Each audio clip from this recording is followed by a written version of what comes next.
Moral nihilism. Moral nihilism is the philosophical position that asserts there are no objective moral truths or inherent values in the universe.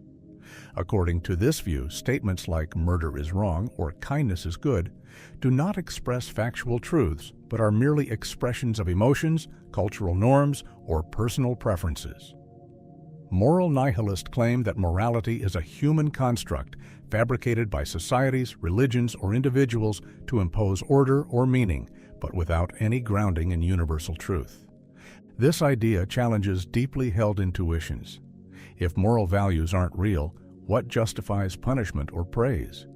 For moral nihilists, the answer lies in social utility, not truth.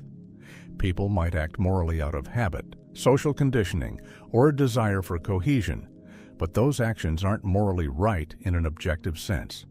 A key figure often associated with this perspective is Friedrich Nietzsche, who critiqued traditional moral systems and claimed that God is dead, suggesting the collapse of objective values. However, Nietzsche didn't fully endorse nihilism. He saw it as a transitional phase that individuals must overcome. Critics argue that moral nihilism leads to dangerous relativism or apathy. If nothing is truly right or wrong, why act ethically at all? Proponents respond that moral behavior can still emerge from empathy, mutual benefit, or evolutionary psychology without requiring metaphysical truths. Ultimately, moral nihilism invites a sobering question. If the universe doesn't care, can we still choose to? Solipsism. Solipsism is the philosophical idea that only one's own mind is sure to exist. In its most extreme form, solipsism holds that everything outside of one's own consciousness, other people, the external world, even time and space, might be illusions or constructs of the mind. The solipsist questions whether anything outside their personal experience can ever truly be known or confirmed. This view emerges from the challenge of epistemology. How do we know what we claim to know? When we experience the world, we rely on our senses, sight, touch, hearing, etc., but those senses can be deceived. Dreams, hallucinations, and simulations can feel real while being entirely disconnected from an external world. Solipsism takes this skepticism to its logical extreme, suggesting that if all experience happens within the mind, then perhaps nothing beyond the mind is provably real. One classic philosophical issue that aligns with solipsism is Descartes' cogito ergo sum. I think, therefore I am. Descartes used this statement to anchor his search for certain knowledge. While he doubted everything, he found it impossible to doubt the existence of his own thoughts. However, unlike solipsists, Descartes sought to build a foundation for external reality beyond the self. Solipsists remain skeptical or reject such attempts entirely. Solipsism is not a belief system most people actually live by. It's often used more as a philosophical tool or thought experiment. Its implications are isolating and impractical. If no other minds exist, moral responsibility dissolves, communication becomes meaningless, and even language seems hollow. And yet it continues to challenge our assumptions about perception, consciousness, and certainty. Critics argue that solipsism is self-defeating. For example, the very act of engaging in philosophical dialogue assumes other minds exist to understand or challenge the ideas. Some even claim solipsism is psychologically untenable. It's possible to entertain it intellectually, but living as a solipsist would mean constant doubt, paranoia, or indifference. Nevertheless, solipsism serves as a potent reminder of the limits of human knowledge. It confronts us with an uncomfortable truth. We may never fully escape the boundaries of our own minds. Whether or not we accept solipsism, grappling with it forces us to ask, how do we know anything beyond ourselves? And can that knowledge ever be certain? Anti-Natalism. Anti-Natalism is the philosophical position that argues it is morally wrong to bring new sentient life into existence. At its core, anti-natalism holds that procreation, especially human procreation, is ethically problematic due to the inevitable suffering that life entails. Rather than viewing birth as a gift, anti-natalists see it as an imposition. no one consents to being born, and once alive, they are exposed to pain, loss, illness, and death. One of the most prominent modern advocates of antinatalism is philosopher David Benatar, who presents a key argument in his book, Better Never to Have Been. His central claim is the asymmetry argument. It goes like this: the presence of pain is bad, and the presence of pleasure is good. However, while the absence of pain is good, even if no one benefits from it, the absence of pleasure is not bad unless there's someone who is deprived of it. Since non-existent people don't miss pleasures, not being born avoids suffering without depriving anyone of joy, making non-existence preferable. Anti-natalism also draws from environmental, existential, and even Buddhist philosophies. Environmental anti-natalists highlight the impact of human birth on planetary resources and ecosystems. Others focus on the existential burden of life, arguing that human consciousness comes with anxiety, dread, and the awareness of death. Some also reference Eastern philosophical traditions that view desire and attachment as sources of suffering, thereby reinforcing the idea that birth is the root of all distress. Critics of anti-natalism argue that it dismisses the value of love, joy, and beauty in life. They claim that human beings are capable of immense meaning-making, connection, and fulfillment, and that these positives can outweigh suffering. Moreover, many see anti-natalism as a bleak, unlivable philosophy. It appears to undermine hope, purpose, and the natural drive to reproduce and nurture. However, anti-natalists counter that their position is not born of hatred for life, but rather compassion. They argue that refraining from creating life prevents harm, not out of misanthropy, but out of concern for potential suffering. It's not about devaluing existing lives, but questioning whether it's ethical to create new ones, especially in a world that can be so brutal and uncertain. Anti-natalism forces us to confront deep ethical and existential questions. Is life inherently worth starting? Do the joys of existence justify the pains? And when we choose to create life, are we truly doing it for the benefit of the new person or for ourselves? Fatalism. Fatalism is the philosophical belief that all events are predetermined and inevitable, rendering human actions powerless to alter the course of the future. According to fatalism, no matter what choices we make, the outcome has already been fixed. Our sense of control is an illusion. This view often appears in religious doctrines, ancient philosophies, and even modern interpretations of time and causality. In ancient Greek philosophy, fatalism was closely associated with the idea of fate or destiny, often embodied by mythological figures like the Fates, who wove the threads of human lives. The Stoics, while not strictly fatalists, believed in a rational order of the universe governed by logos, where everything happens according to a divine plan. Their focus was on accepting one's fate rather than resisting it.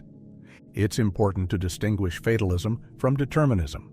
While both suggest that events are caused or fixed, determinism relies on causal chains, each event leading to the next based on prior states. Fatalism, by contrast, implies that outcomes will happen regardless of how events unfold. For example, if you're fated to die in a car crash, it doesn't matter whether you drive carefully or recklessly. It will happen no matter what. This belief has significant implications for concepts like free will, responsibility, and motivation. If nothing can be changed, then why try? Why plan, hope, or make ethical decisions if the end is sealed? Fatalism can lead to resignation, apathy, or even peace, depending on how one emotionally processes the idea. Some find comfort in believing everything happens for a reason. Others find it deeply disempowering. Modern science occasionally brushes against fatalistic thinking, particularly in discussions about time and physics. The block universe theory, for example, views time as a fixed dimension, past, present, and future all equally real. While not strictly fatalistic, it raises questions about the openness of the future. Fatalism isn't universally accepted, and many philosophers argue it fails to account for the complexity of human agency and decision-making. Still, it continues to shape literature, religion, and cultural narratives, echoing in phrases like, "What will be, or "It's written in the stars." The belief persists, subtly or explicitly, in how people interpret tragedy, success, and the unfolding of their lives.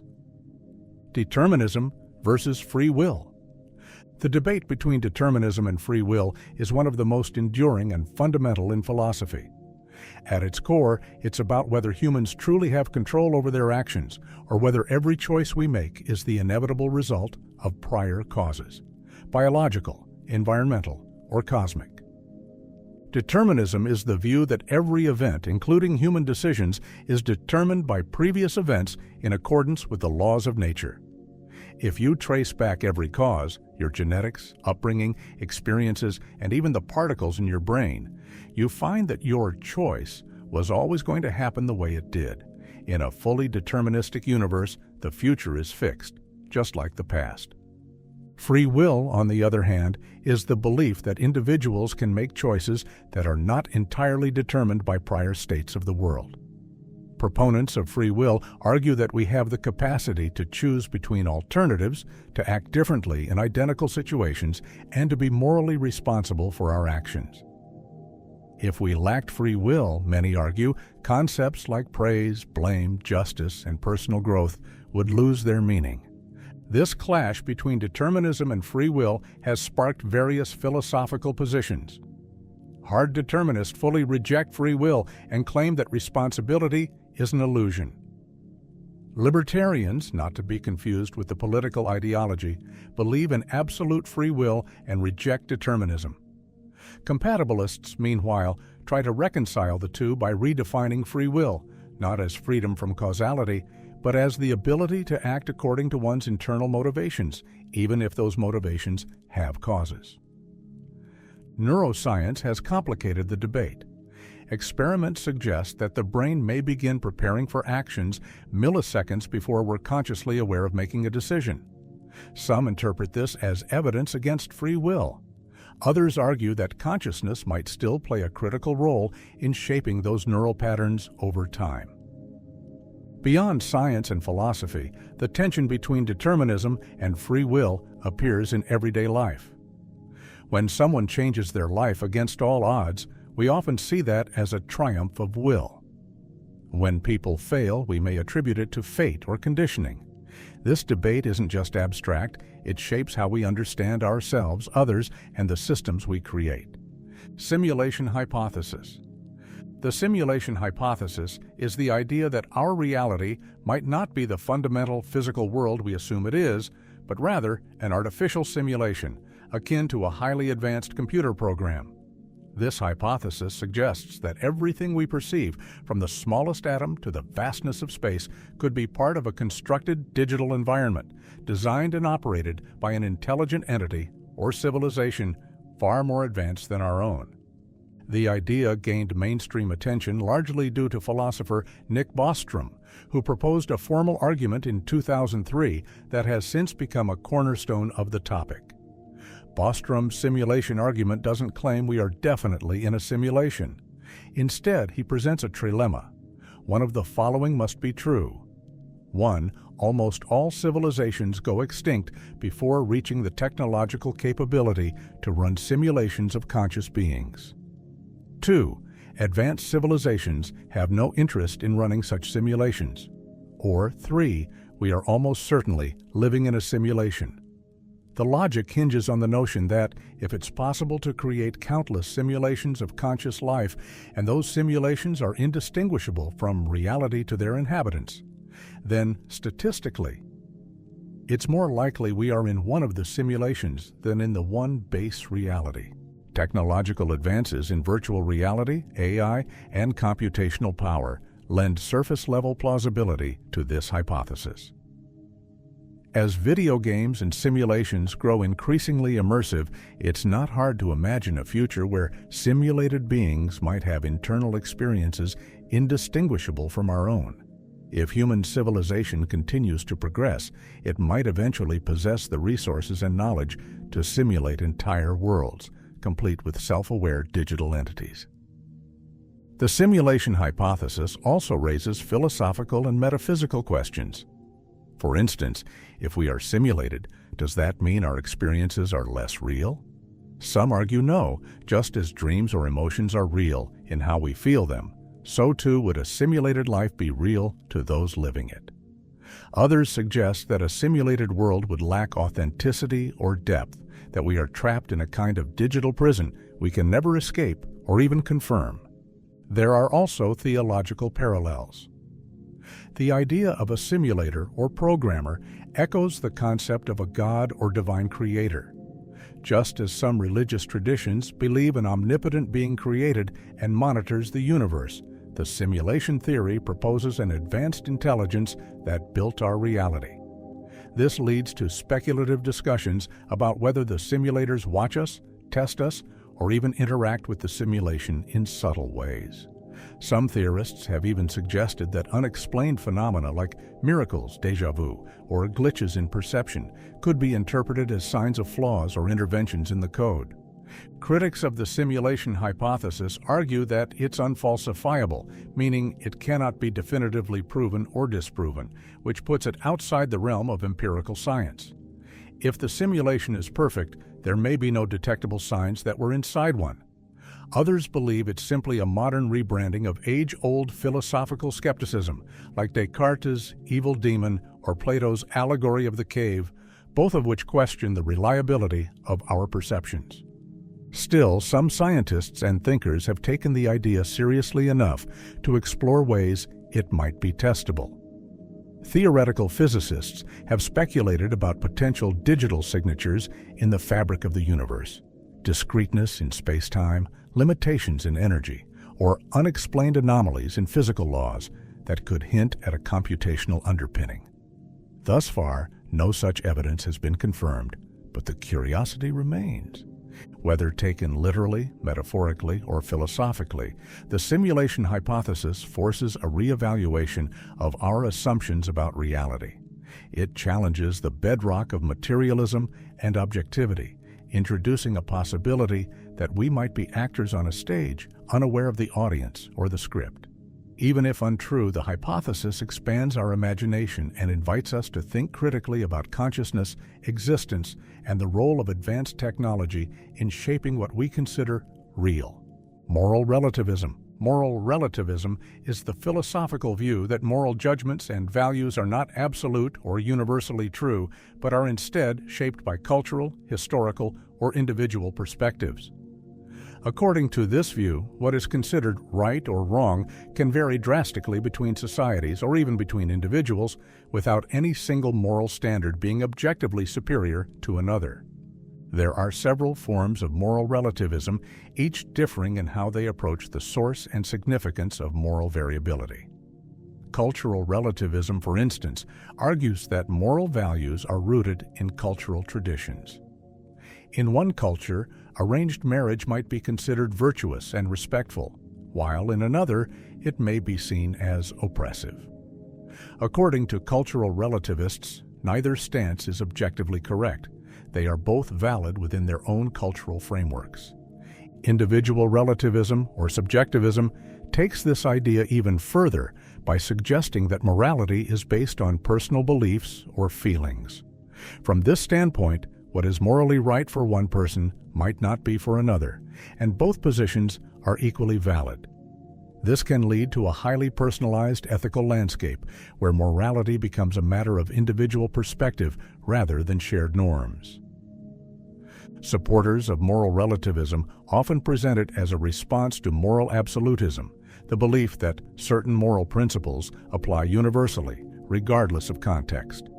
They argue that history is filled with examples of moral norms once considered absolute that have since been questioned or overturned. Slavery, for instance, was widely accepted in many ancient societies, yet is now nearly universally condemned. This historical variation suggests to relativists that moral values are not fixed truths but evolve over time. One of the key appeals of moral relativism is its potential to promote tolerance and reduce ethnocentrism.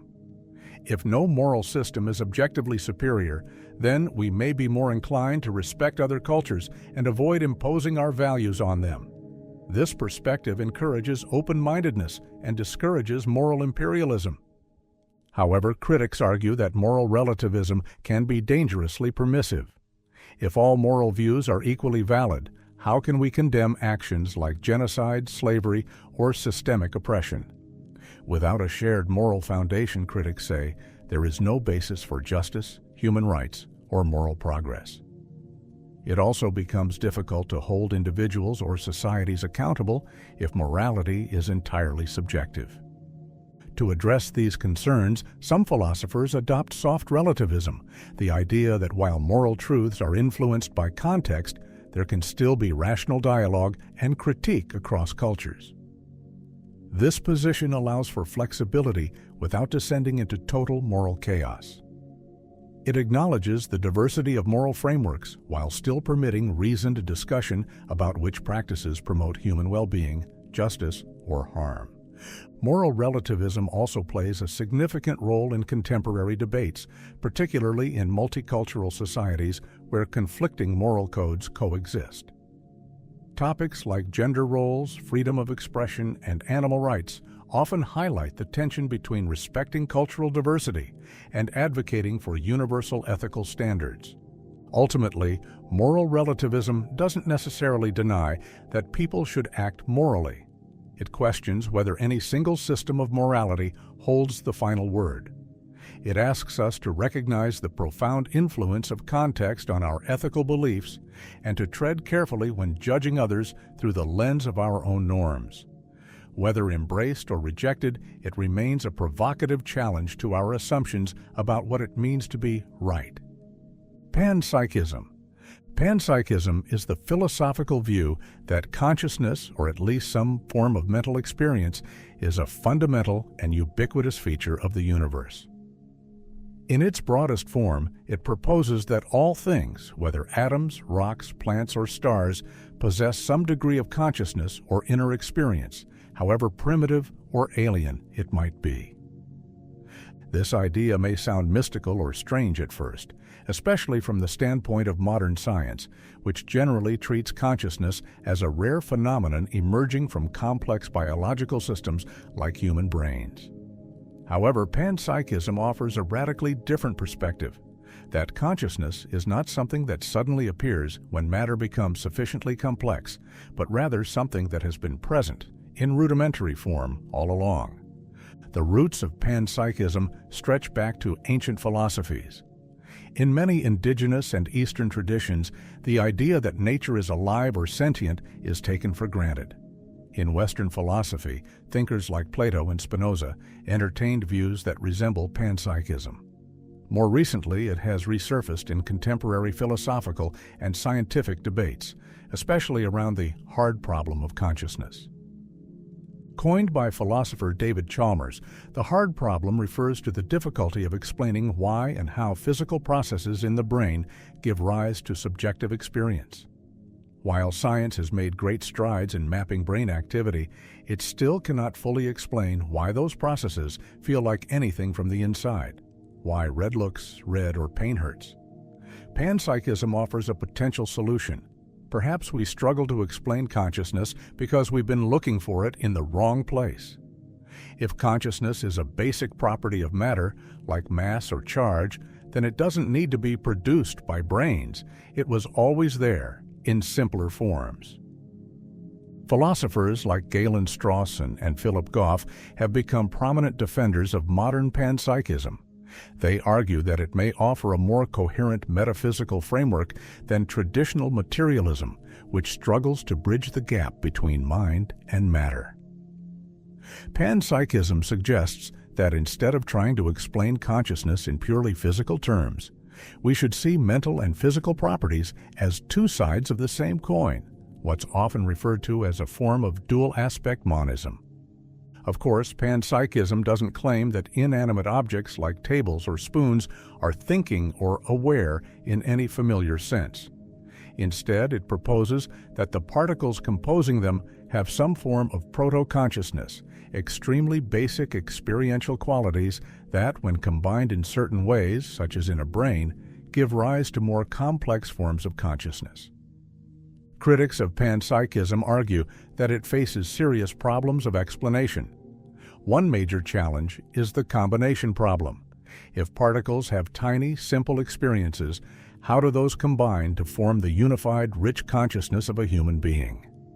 There's also the concern that panpsychism might be unfalsifiable or scientifically untestable, making it more of a metaphysical speculation than a workable theory.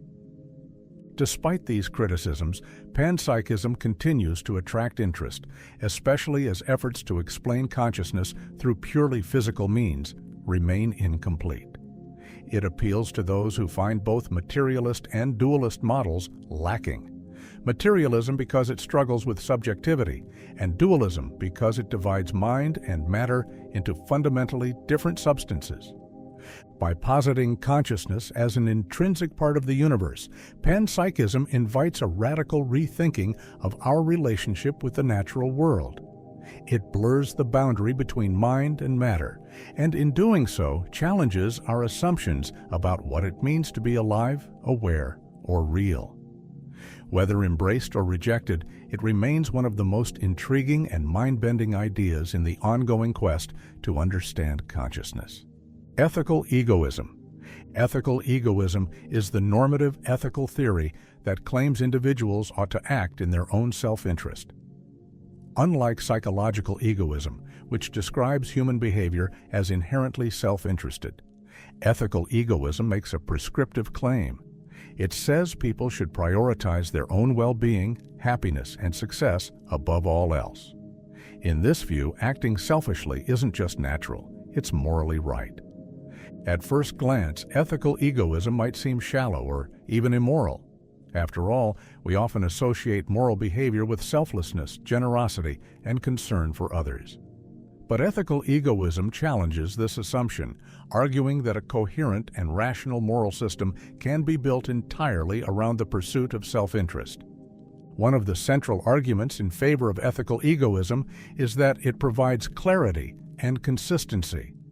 Rather than trying to balance the needs of others or serve an abstract greater good, individuals simply focus on what is best for themselves.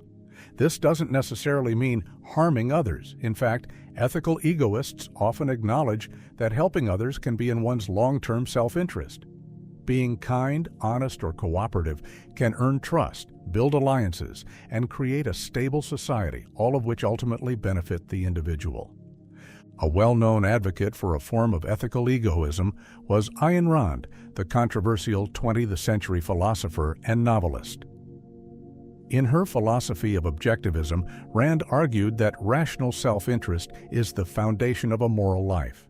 She rejected altruism as a moral ideal, viewing it as a destructive force that asks individuals to sacrifice their values, happiness, and potential for the sake of others. In her view, the pursuit of one's own happiness is not only morally permissible, but morally essential. Rand's influence made ethical egoism a topic of popular debate, though her approach has been widely criticized by other philosophers. Still, her work drew attention to a core question: why should anyone be morally obligated to put others ahead of themselves? Supporters of ethical egoism often argue that many supposedly selfless actions are really self-interested in disguise. Donating to charity might bring emotional satisfaction. Volunteering may enhance one's reputation.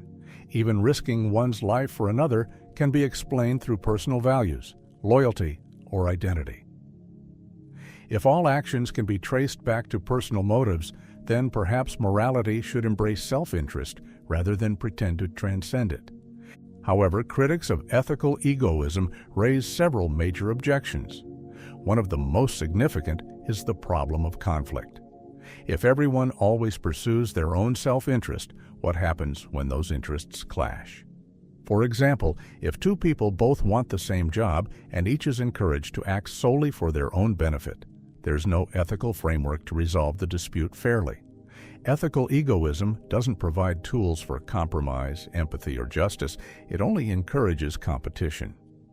Another criticism is the inconsistency of universalization. Ethical theories are often evaluated by whether their principles can be applied universally. But if ethical egoism tells everyone to pursue their own good, it seems to contradict itself. I must pursue my interests, but I must also accept that others are right to pursue theirs, even when those interests harm me. Philosophers like James Rachels have pointed out that this makes ethical egoism hard to defend as a universal moral principle. It seems to collapse into a kind of moral relativism or even moral chaos. There are also deeper concerns about the social consequences of widespread egoism. If people truly lived according to ethical egoism, would society collapse into selfishness, exploitation, and mistrust? Most human institutions, families, communities, democracies, depend on cooperation, shared sacrifice, and mutual support. Critics argue that ethical egoism undermines the very fabric of these institutions, promoting a worldview that could lead to alienation, inequality, and a breakdown of social cohesion. Defenders of egoism often respond by emphasizing enlightened self-interest, the idea that long-term well-being requires cooperation, fairness, and even occasional self-restraint. They argue that ethical egoism, properly understood, does not justify cruelty or short-term greed. Instead, it promotes rational self-care, personal responsibility, and a life of intentional values. From this perspective, ethical egoism isn't about exploitation, it's about thriving. Ultimately, ethical egoism forces us to reconsider the foundations of morality. Is it noble to sacrifice for others, or naive? Is helping others always morally superior to helping oneself? And can a society flourish if every person lives according to their own compass, without obligation to anyone else? Whether accepted or rejected, ethical egoism remains a bold and provocative position. It cuts against centuries of moral tradition and asks uncomfortable questions about the nature of virtue, obligation, and human motivation. For some, it offers a vision of empowered individuality. For others, it's a recipe for moral anarchy. Either way, its challenge continues to echo through ethical philosophy today. The Trolley Problem. The Trolley Problem is a famous ethical thought experiment that challenges how we think about moral decision-making, particularly in life-and-death scenarios.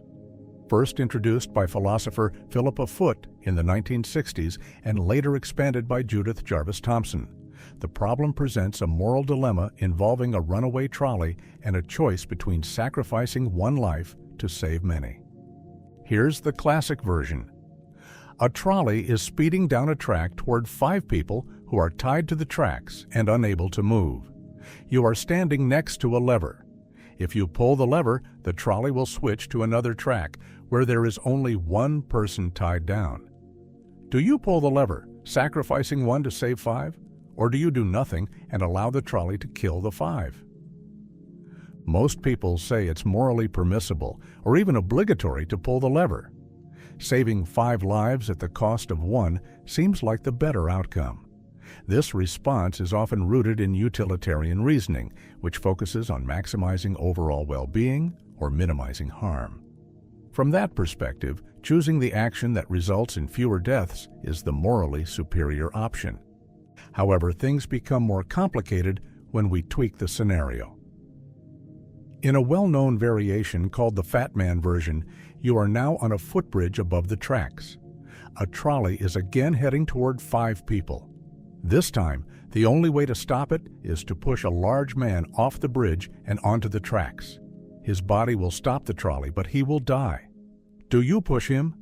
Here, most people hesitate. Even though the outcome is the same, one dies to save 5, the means of achieving that outcome feel morally different. In this version, you're not just diverting harm, you're actively using a person as a tool to stop the trolley.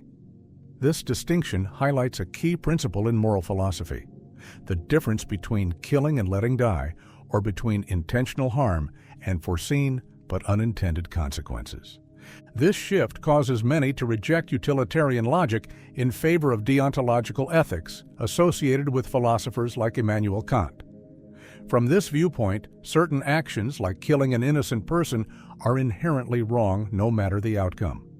Even if the result is fewer deaths, the act of intentionally harming someone violates a moral rule or duty. The trolley problem isn't just an academic exercise. It has real-world implications, especially in fields like medicine, law, and emerging technologies. For example, autonomous vehicles might face trolley-like decisions. Should a self-driving car swerve to avoid 5 pedestrians if doing so would kill its passenger? Engineers and ethicists now seriously debate how such machines should be programmed. Military decisions, public policy, and triage in hospitals also echo trolley dilemmas. If resources are limited and only one patient can be saved, should we choose the youngest? The one with the best chance of survival? The one most important to society?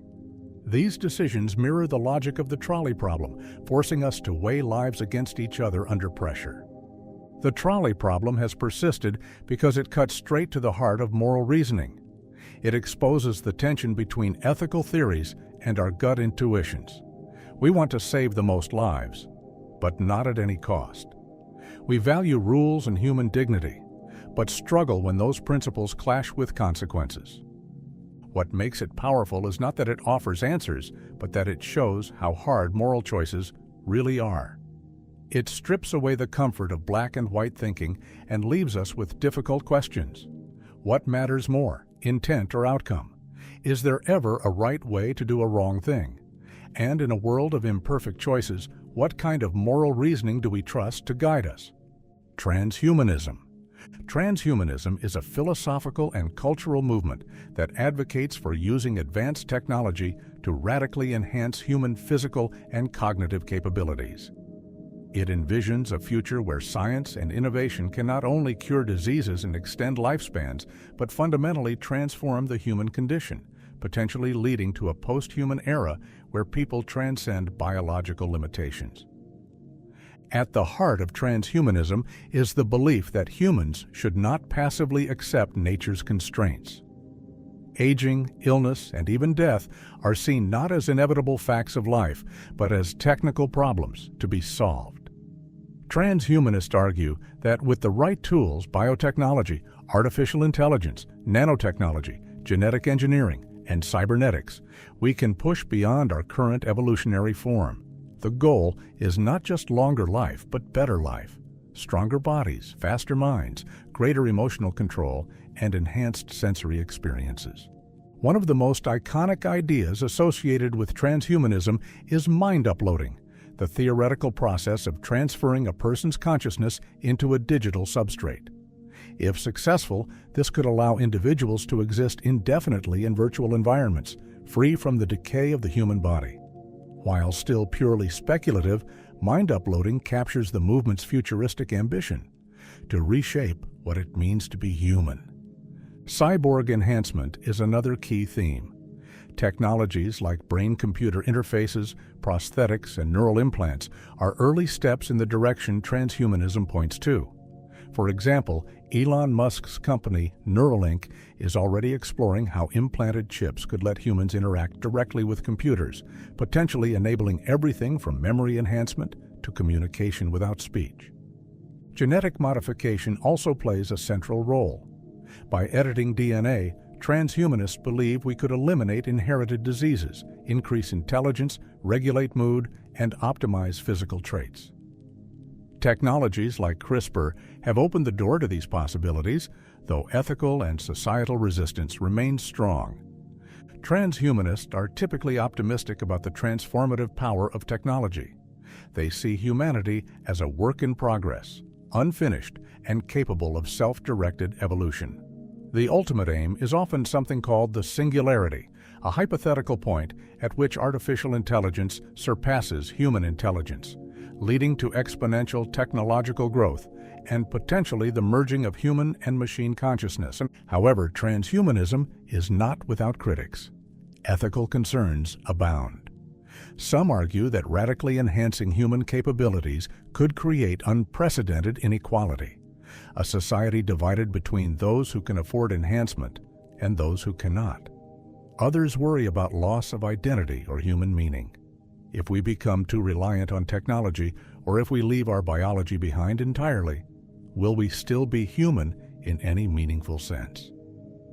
There are also deep philosophical risks. If consciousness can be copied or modified, what happens to concepts like selfhood, personal responsibility, or mortality? Would an uploaded mind still be you? Would enhancing intelligence make us wiser, or just more dangerous? These are not just technical questions, but existential ones. Religious and spiritual traditions also often clash with transhumanist ideals. The desire to defeat death is viewed by some as hubris, an attempt to play God or deny the natural cycle of life. Transhumanists, however, argue that improving life through human ingenuity is not arrogance, but compassion. They believe it's cruel to accept suffering as necessary when we have the tools to reduce or eliminate it. In the broader culture, transhumanist themes are reflected in science fiction, from cyborgs and AI in Black Mirror and Ghost in the Shell, to utopian or dystopian futures in works like Her, Gattaca, or Transcendence.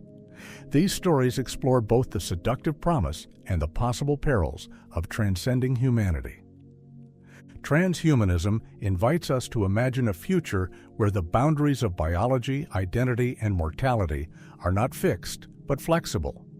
It challenges us to think about what kind of beings we want to become and what costs we're willing to pay to get there. Whether seen as a bold vision or a dangerous gamble, transhumanism forces us to confront one of the most provocative questions of the modern age. What if being human is just the beginning? Absurdism. Absurdism is a philosophical perspective that explores the conflict between the human desire to find inherent meaning in life and the silent, indifferent universe that offers none. It is the recognition that while we crave purpose, order, and clarity, the universe remains mute to our questioning, resulting in a fundamental absurdity at the core of human existence. The most prominent figure associated with absurdism is Albert Camus, the French-Algerian philosopher and author who articulated the concept most famously in his essay, The Myth of Sisyphus, 1942. In it, Camus presents the absurd as a condition born from the clash between our search for meaning and the lack of any objective meaning in the world.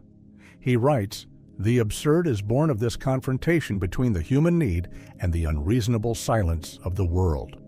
Rather than succumbing to nihilism or despair, Camus urges us to confront the absurd directly and live in defiance of it, not by escaping it through illusions like religion or ideological dogma, but by embracing life fully, despite its lack of inherent purpose.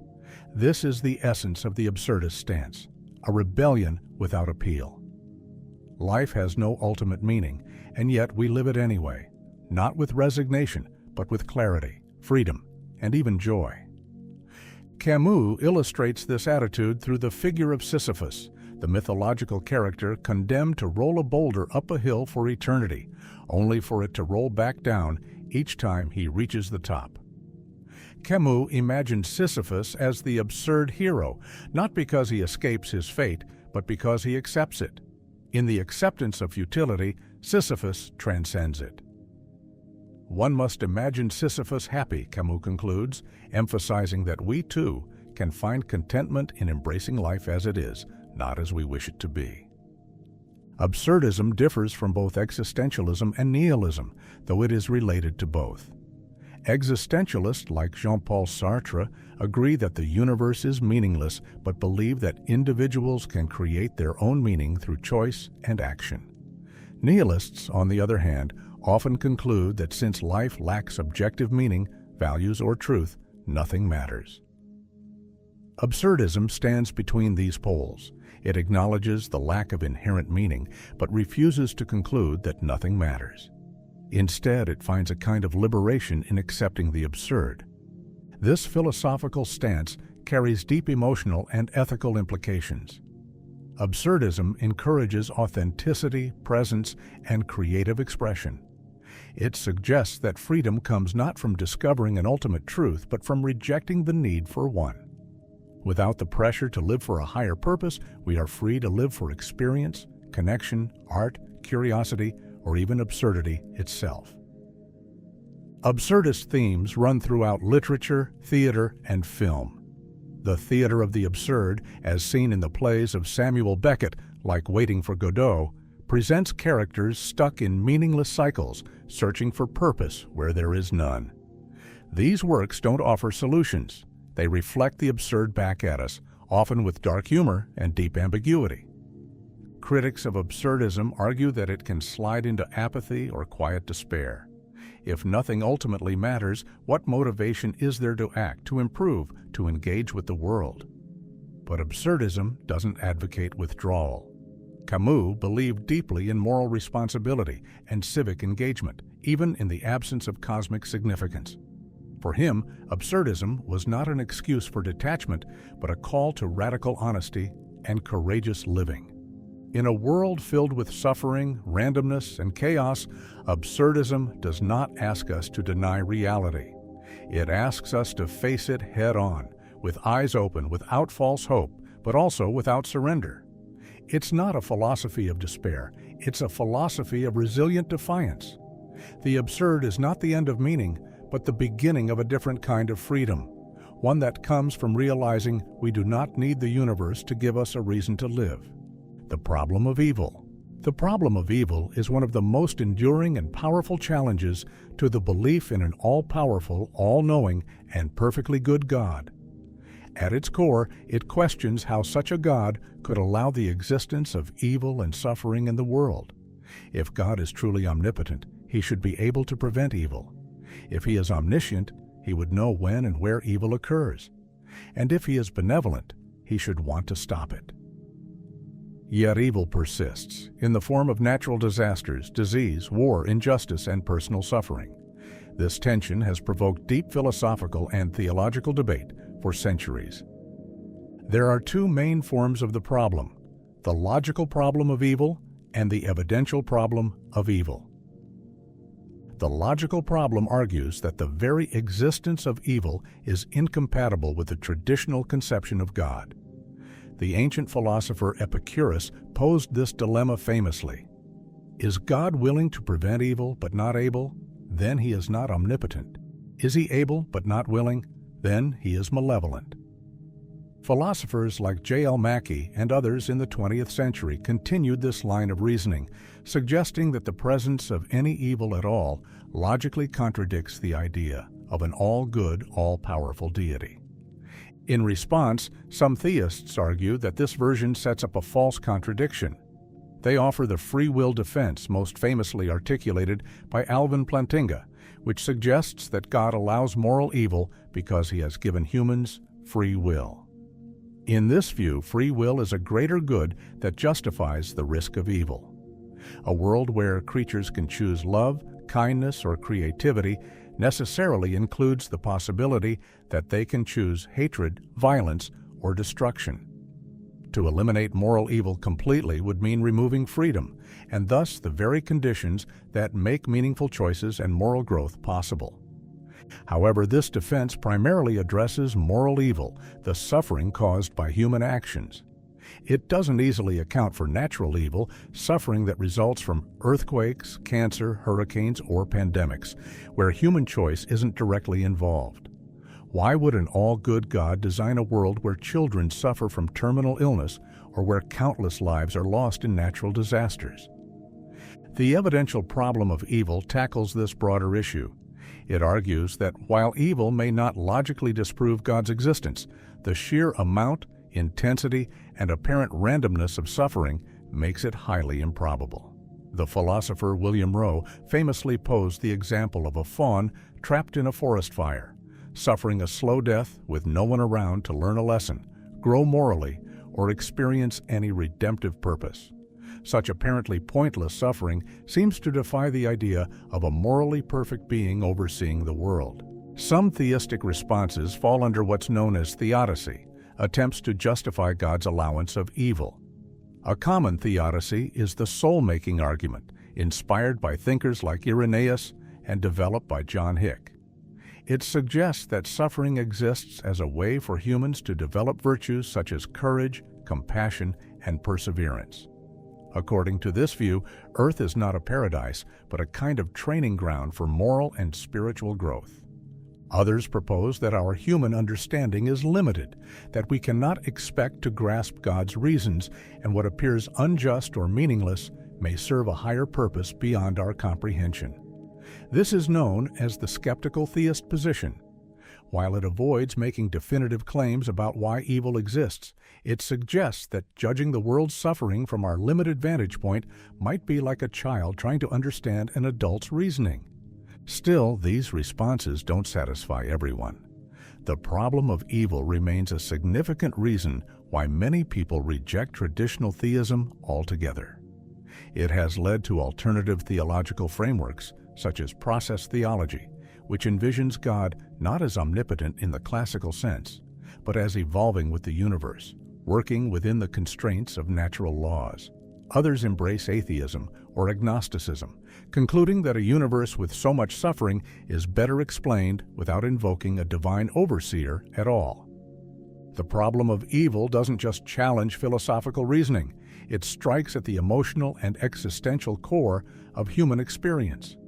It asks not only how we can reconcile suffering with belief in God, but also how we live with pain, loss, and injustice in a world that often feels indifferent. Whether viewed through religious, philosophical, or humanist lenses, the problem continues to provoke, unsettle, and demand reckoning. Divine hiddenness. The problem of divine hiddenness is a significant philosophical and theological challenge that questions why, if a loving and all-powerful God exists, His presence is not more obvious or accessible to all people. It confronts the seeming absence, or at least the elusiveness, of God in a world filled with suffering, doubt, and spiritual longing. Unlike the problem of evil, which focuses on the existence of pain and injustice, the hiddenness problem centers on God's silence. Why does God remain hidden from so many sincere seekers who are open to belief, yet find no convincing evidence or experience of the divine? The central issue was most clearly framed by contemporary philosopher J.L. Schellenberg, who presented the problem in formal terms in the 1990s. Schellenberg argued that if God is perfectly loving, then God would want to be in a relationship with all human beings. A key condition for such a relationship is that individuals must believe in God's existence. Therefore, if someone earnestly seeks God and remains unconvinced, this suggests a disconnect between divine love and divine action. Why would a loving God allow honest non-belief? Schellenberg's argument, often called the argument from non-resistant non-belief, goes like this. If there is a perfectly loving God, then reasonable non-belief would not occur, because God would make His existence clear to all who are open to knowing Him. However, there are individuals who do not believe in God despite being open, sincere, and searching. Therefore, such non-belief is evidence that a perfectly loving God does not exist. This line of reasoning strikes a deep chord not only among philosophers, but among people who have experienced what feels like spiritual silence. It's not just about atheists or skeptics. It includes those who pray, seek, and yearn for God, yet feel abandoned or unheard. This silence can cause despair, confusion, and spiritual crisis, especially for those raised in religious traditions that teach God is ever-present and intimately involved in human life. In response to this challenge, theistic philosophers have developed a range of counter-arguments and theodicies to explain divine hiddenness without denying God's existence or love. One prominent response is the soul-making or growth-centered theodicy. This view holds that divine hiddenness is necessary for genuine spiritual development. If God's existence were undeniable, manifesting clearly like a physical object or visible force, people might be coerced into belief, acting out of fear or obligation rather than free, authentic commitment. Hiddenness preserves the freedom to choose belief based on faith, trust, or personal journey rather than overwhelming evidence. In this sense, God's hiddenness may be seen as a gift, allowing humans to develop spiritually, morally, and existentially. Another defense is the idea of epistemic distance. Some theists argue that God intentionally maintains a certain distance from human understanding so that belief is not merely intellectual assent, but a meaningful existential choice. This echoes themes from Soren Kierkegaard, who emphasized the leap of faith as a necessary component of religious life. For Kierkegaard, the tension of uncertainty is what gives faith its depth. Removing that tension through unmistakable evidence would make true faith impossible. A more relational argument holds that while God may seem hidden in an objective sense, he is actually present in personal, subjective, or experiential ways that cannot be reduced to logical proof. Believers often describe profound spiritual experiences, moments of awe, transformation, grace, or inner peace, that they interpret as encounters with the divine. Critics, however, point out that such experiences are not universally shared, and that their subjective nature makes them unreliable as evidence for a truly loving and universally accessible deity. Some theologians propose that God may reveal himself differently across cultures and individuals, and that what seems like absence from a Western theistic viewpoint may not be hiddenness in a broader, more pluralistic religious landscape. For instance, divine presence might manifest as wisdom in Eastern philosophies, beauty in indigenous spirituality, or even through secular forms of love and compassion. From this angle, hiddenness might be more about human expectation than divine absence.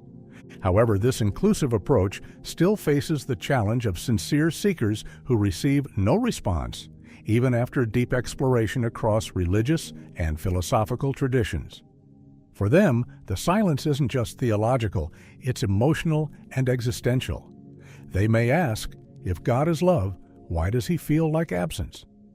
A more controversial theological explanation is the punishment or sin-based view found in some conservative religious traditions. This perspective suggests that divine hiddenness is a result of human sin, rebellion, or pride. People are blind to God not because he is hidden, but because they have turned away from him.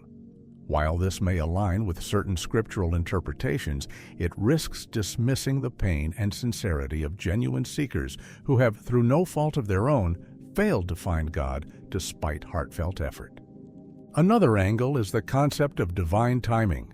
Some argue that God may choose to reveal himself at specific moments in a person's life, according to purposes beyond our comprehension. Just as we do not always see the meaning of suffering in the moment, we may not understand divine silence until later, perhaps even after death. This response appeals to the mystery of divine will, but critics argue it relies heavily on speculative, unfalsifiable claims. In literature and culture, divine hiddenness has inspired countless works that grapple with doubt, silence, and longing. From Dostoevsky's The Brothers Karamazov to modern films like Silence by Martin Scorsese, the theme of God's absence in a suffering world continues to evoke powerful emotional and philosophical reflections. It raises deep questions about what it means to believe in a God who doesn't speak clearly, intervene visibly, or comfort predictably. Ultimately, the problem of divine hiddenness forces both believers and skeptics to wrestle with uncertainty. For some, it is a reason to reject theism entirely. For others, it deepens faith by revealing the complexity of divine-human relationship, one marked not by constant affirmation, but by longing, struggle, and hope in the dark. In either case, divine hiddenness is not a peripheral issue in philosophy of religion. It lies at the heart of what it means to seek meaning, love, and transcendence, in a world that often refuses to answer back. Hedonistic Utilitarianism. Hedonistic utilitarianism is a normative ethical theory that evaluates the moral rightness of actions based on the amount of pleasure or happiness they produce.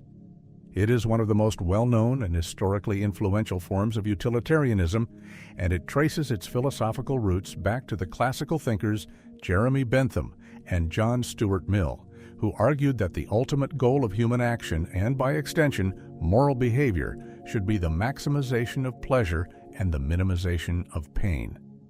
At its core, hedonistic utilitarianism relies on two key principles: consequentialism and hedonism.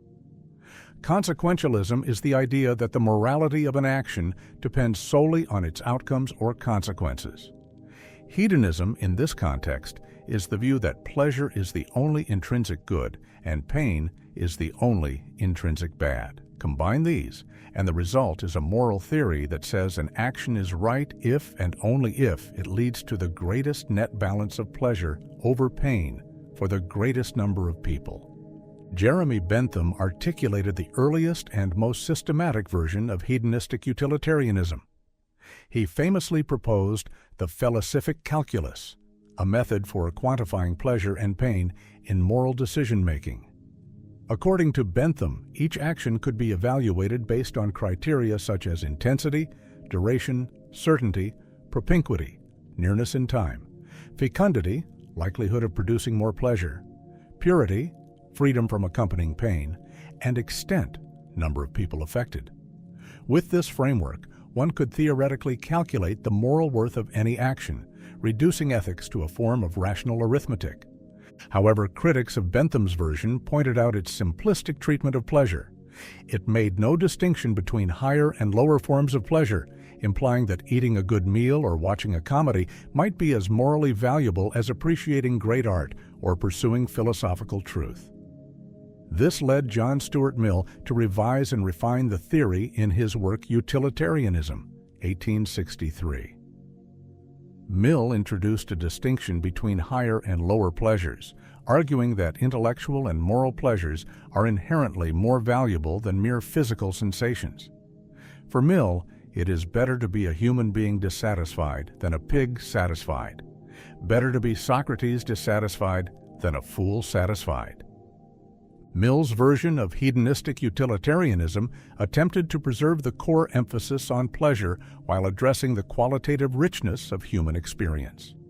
He argued that those who have experienced both kinds of pleasures tend to prefer the higher ones, suggesting that we intuitively value depth and meaning over immediate gratification. Despite these efforts, hedonistic utilitarianism faces several major philosophical challenges, both practical and theoretical. One common criticism is that it can justify actions that seem intuitively immoral, as long as they result in more overall pleasure. For example, if torturing one person in secret would produce immense happiness for a large number of others, a strict hedonistic utilitarian might be compelled to approve the act, despite its clear violation of individual rights and human dignity. This leads to concerns about justice and fairness. Hedonistic utilitarianism evaluates actions by aggregating happiness, which can sometimes ignore the distribution of that happiness.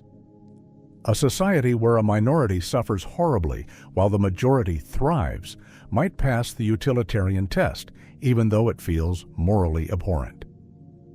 This problem raises the issue of whether pleasure is enough to ground a complete moral theory, or whether other values like justice, equality, and autonomy should also play a role. Another challenge is the measurement problem. While Bentham's felicific calculus is conceptually neat, it's notoriously difficult in practice to measure and compare pleasures and pains across different people. How can we objectively quantify emotional states or determine whose happiness counts more when trade-offs are involved? Hedonistic utilitarianism assumes such calculations are possible, but real-life moral decisions are far more complex and nuanced. Furthermore, critics argue that a focus solely on pleasure and pain can reduce human life to a form of moral consumerism, seeking comfort and satisfaction rather than deeper forms of fulfillment. Some suggest that framing happiness in purely hedonistic terms overlooks values like personal growth, love, creativity, and the pursuit of meaning, which may not always be pleasurable in the moment, but are still central to a flourishing life. In response, some philosophers have developed alternative forms of utilitarianism, such as preference utilitarianism, which focuses on satisfying individual preferences rather than maximizing pleasure, or objectivist theories, which consider a broader range of human goods. Still, hedonistic utilitarianism remains a foundational and influential version of the theory, especially in discussions of public policy, economics, and ethics. In practice, elements of hedonistic utilitarianism appear in cost-benefit analyses, welfare economics, and healthcare policy, where outcomes are often measured in terms of happiness, life satisfaction, or the minimization of suffering. While its limitations are well known, the idea that moral decisions should be evaluated based on how much good they produce, especially in the form of well-being, continues to shape ethical reasoning in powerful ways.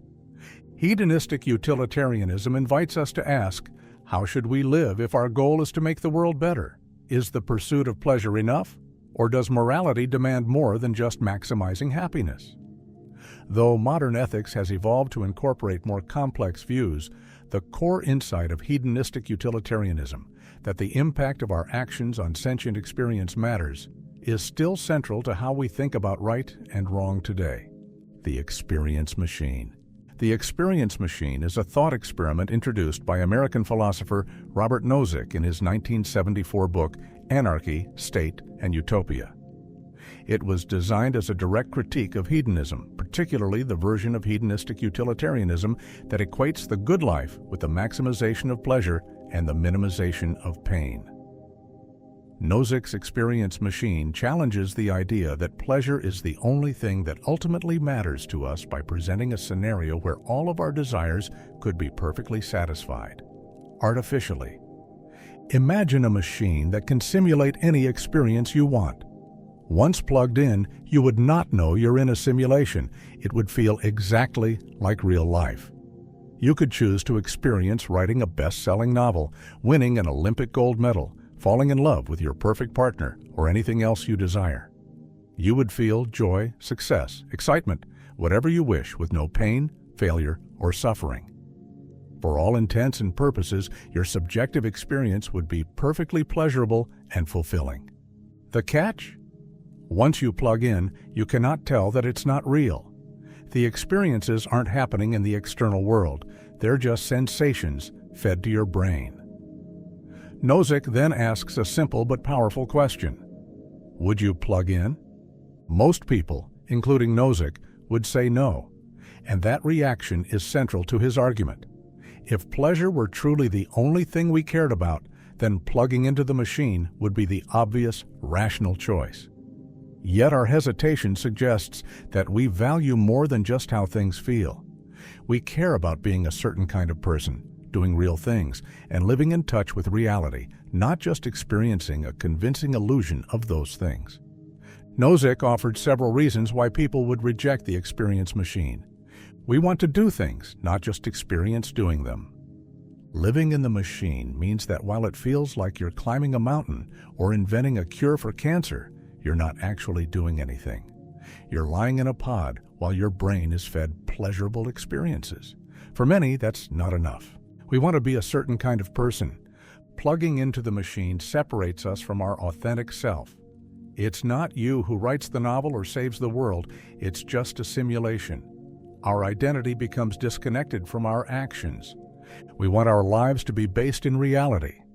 Truth, contact with the real world, and an authentic connection to others are things we seem to value intrinsically. A life lived in a fabricated illusion, even a blissful one, feels hollow or fake to many people. Nozick's thought experiment has had a lasting impact because it strikes at the heart of debates in ethics, metaphysics, and even modern technology. It challenges us to reconsider the assumption that happiness or pleasure is the highest good. If people would choose a more difficult, less pleasurable real life over an easier, simulated one, then it must be that truth, agency, and authenticity also matter. This idea resonates strongly in today's world, where technologies like virtual reality, neural interfaces, and artificial intelligence raise questions about how much of our lives might be experienced through simulations. If future technologies offered perfect digital realities indistinguishable from the physical world, would it still matter whether those experiences were real? Would we be losing something crucial about the human condition by choosing synthetic joy over imperfect but authentic living? The experience machine has also become a reference point in debates about meaning, identity, and existential fulfillment. It suggests that we are not just pleasure containers, but complex beings who crave purpose, challenge, truth, and genuine connection. In that light, suffering may not be something to be eliminated at all costs, because it plays a role in growth, depth, and the richness of real experience. However, some critics of Nozick argue that the thought experiment might rely too much on intuition and emotional bias. They point out that people might say no to the machine not because they reject hedonism in principle, but because they are afraid of giving up control, or they don't trust the technology, or they don't believe it will really work. Others argue that if the machine could simulate a whole lifetime with memory continuity, complexity, and randomness, the line between real and fake would blur significantly, making the choice less clear.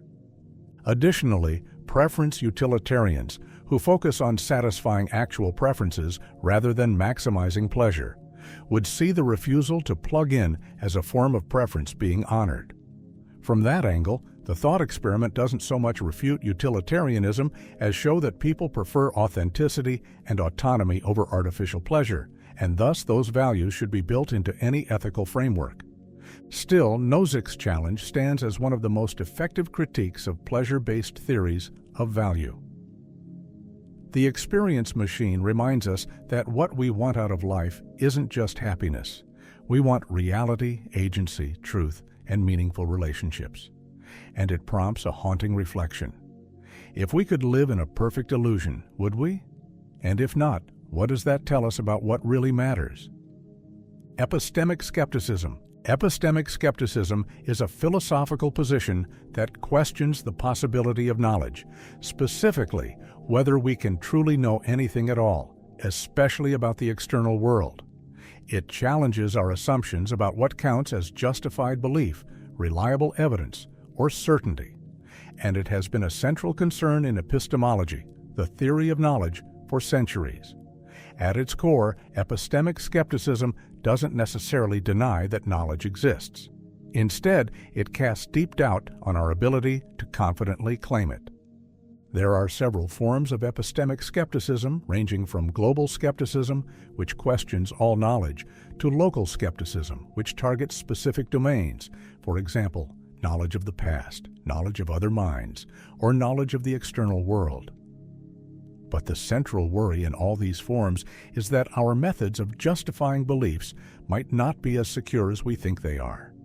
If our senses can deceive us, memories can fail, reasoning can be flawed, and evidence can be misinterpreted, then on what solid ground do we stand? One of the most enduring foundations of epistemic skepticism comes from René Descartes, the 17th century French philosopher. In his Meditations on First Philosophy, Descartes introduced a method of radical doubt, stripping away all beliefs that could be possibly doubted in order to find something indubitable. He imagined a powerful, evil demon who could deceive him about everything: his senses, his memories, even the truths of mathematics. In this scenario, Descartes realized that even if all else was uncertain, the very act of doubting proved something, that he was thinking. Hence his famous conclusion, cogito ergo sum, I think, therefore I am. While Descartes used skepticism as a tool to build a foundation for certain knowledge, other philosophers embraced the skeptical challenge more directly. David Hume, for instance, explored the limitations of inductive reasoning, our habit of assuming that the future will resemble the past based on previous experience. Hume argued that there's no logical guarantee that the sun will rise tomorrow just because it always has. We believe it will, but that belief is based on habit or custom, not certainty. This casts doubt on all empirical knowledge that relies on induction, which includes most of science and daily life. In modern philosophy, epistemic skepticism has taken on new dimensions, particularly with the rise of thought experiments like the brain in a vat scenario. This idea, developed as a modern parallel to Descartes' demon, imagines that you are just a brain connected to a supercomputer, being fed artificial sensory experiences. Everything you see, feel, hear, and think is simulated. If this were true, how would you ever know? The experiences would feel exactly like a real life. This leads to a terrifying implication. Perhaps we can never be completely sure whether our reality is genuine or fabricated. Such skeptical scenarios are not meant to suggest we are literally brains in vats or victims of evil demons. Instead, they expose the epistemic vulnerability in our beliefs. They ask, what justifies our confidence in our perceptions and knowledge? Can we ever really escape the subjective bubble of our own minds?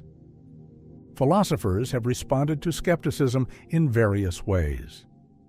Foundationalists argue that knowledge rests on certain basic beliefs that don't require further justification, like self-evident truths or immediate sensory experiences. Coherentists, on the other hand, claim that beliefs are justified not in isolation, but in relation to how well they fit within a coherent web of beliefs. Then there are contextualists who argue that knowledge is context-dependent. What counts as knowing in everyday conversation may not hold up in philosophical hyper-skeptical contexts, and that's okay. One of the most famous modern responses to skepticism comes from philosopher G.E. Moore, who famously held up his hands and declared, "Here is one hand and here is another," as a direct response to the skeptic's claim that we can't know anything about the external world. His point was that common sense beliefs should not be so easily overruled by hypothetical scenarios. If we have more reason to trust our sensory experiences than to believe we are being deceived, then perhaps skepticism itself is the less reasonable position. Still, epistemic skepticism is not just a philosophical game. It has real-world implications in areas like science, politics, and digital media. The rise of misinformation, deepfakes, and conspiracy theories has made the challenge of knowing what's true more pressing than ever. When people can't agree on basic facts, or when evidence itself is constantly questioned, the skeptical impulse becomes a social and political concern, not just a philosophical one. But skepticism is not necessarily a threat to knowledge. In many ways, it's a tool that sharpens it. By forcing us to examine the foundations of our beliefs, it pushes us toward better reasoning, clearer standards, and greater intellectual humility. Skepticism, when properly applied, doesn't demand that we abandon knowledge. It asks that we earn it. In the end, epistemic skepticism doesn't destroy the possibility of knowing. It makes us more aware of how fragile and complex knowing really is. It leaves us with a deeper appreciation for the effort it takes to arrive at justified beliefs and a more cautious, thoughtful approach to the claims we make about the world. And in a time when certainty is often faked and doubt is weaponized, that kind of humility may be more important than ever. Mind-body dualism. Mind-body dualism is the philosophical position that the mind and the body are two fundamentally distinct kinds of substances or realities. While the body is physical, composed of matter governed by the laws of nature and extended in space, the mind or soul or consciousness is non-physical, not subject to spatial dimensions or physical laws, and capable of experiences, thoughts, intentions, and self-awareness. This dualistic view stands in contrast to monism, the belief that reality is composed of only one substance, typically physical, and especially to materialism, which holds that everything, including the mind, is reducible to physical matter. The origins of mind-body dualism can be traced as far back as Plato, who viewed the soul as immortal and separate from the body, temporarily housed in it during one's earthly life. However, the most famous and influential proponent of dualism in Western philosophy is René Descartes, a 17th century French thinker whose formulation of substance dualism, also called Cartesian dualism, has shaped much of the subsequent debate. In Meditations on First Philosophy, Descartes famously declared, "Cogito ergo sum." I think, therefore I am. Through this insight, Descartes concluded that even if all sensory data could be doubted, the very fact of thinking was indubitable. From there, he inferred that the mind, as the seat of thought, is clearly distinct from the body. While the body could be doubted, as it could be an illusion, the mind could not. Thus, he posited two distinct substances, res extensa extended substance, physical body, and res cogitans, thinking substance, mind or soul. According to Descartes, these two substances interact with each other, most notably through the pineal gland, which he hypothesized as the point of communication between mind and body. While this explanation has since been discarded in neuroscience, the core challenge remains central to philosophy of mind. If the mind is immaterial and the body material, how can they interact at all? How can something without physical properties cause changes in a physical system, and vice versa? This is known as the interaction problem, and it remains one of the most significant criticisms of dualism. If the mind and body are wholly different substances with no overlapping properties, any causal interaction between them seems metaphysically mysterious, if not outright impossible. This issue has led many philosophers to abandon dualism in favor of physicalist or monist theories. Nevertheless, dualism persists, in part because it seems to align with our lived experience. Most people intuitively feel that there is something unique and non-physical about consciousness. We feel like subjects experiencing the world, not merely biological machines processing input. There's an apparent gap between our physical brains and our first-person experiences, our thoughts, emotions, hopes, pains, and memories. This subjective inner dimension of life resists easy explanation by neuroscience or physics. This is especially evident in the so-called hard problem of consciousness, a term coined by philosopher David Chalmers. The hard problem refers to the challenge of explaining how and why physical processes in the brain give rise to conscious experience. Why does the firing of neurons result in a feeling of pain, joy, or color? Why is there something it's like to be you? Dualists argue that these subjective qualities, or qualia, cannot be explained by physical processes alone, and therefore support the need for a non-physical component to mind. Other forms of dualism have emerged in response to Descartes' substance dualism. Property dualism, for example, holds that while the world is made of only one kind of substance, physical, that substance can have both physical and non-physical properties. In this view, mental states are not separate substances, but rather emergent properties of complex physical systems, especially the brain. These mental properties cannot be reduced to physical explanations, even though they depend on the physical brain to exist. Epiphenomenalism is a related view suggesting that mental states are caused by physical brain states, but do not, in turn, affect the physical world. This maintains a form of dualism since mental states are distinct and irreducible, while avoiding the interaction problem by removing downward causation. However, this theory raises troubling questions about free will, agency, and responsibility. If our conscious thoughts don't influence our actions, what role does consciousness play at all? Mind-body dualism also has significant implications for personal identity, ethics, and theology. In religious contexts, dualism often supports beliefs in the immortality of the soul, afterlife, or reincarnation, ideas that make little sense in a purely physicalist worldview. If the mind or soul is independent of the body, it's plausible that it could survive bodily death, as many religious traditions assert. Yet, neuroscience increasingly suggests a strong correlation between mental states and brain activity. Injuries, drugs, diseases, and surgeries can radically alter personality, memory, perception, and reasoning. These observations raise serious challenges for dualism. If mental life can be so easily manipulated by physical processes, is it really separate from the brain? Despite this, dualism continues to attract defenders. Some philosophers argue that no current physicalist theory adequately accounts for consciousness, intentionality, or meaning. Others argue that dualism better accounts for moral experience, the sense of moral responsibility, freedom, and inner struggle, which feel more like the province of a rational soul than of deterministic neurons. Mind-body dualism is not simply a relic of pre-modern philosophy. It persists because it addresses one of the most profound questions in human existence. What are we? Are we just physical organisms, or is there a part of us that transcends biology?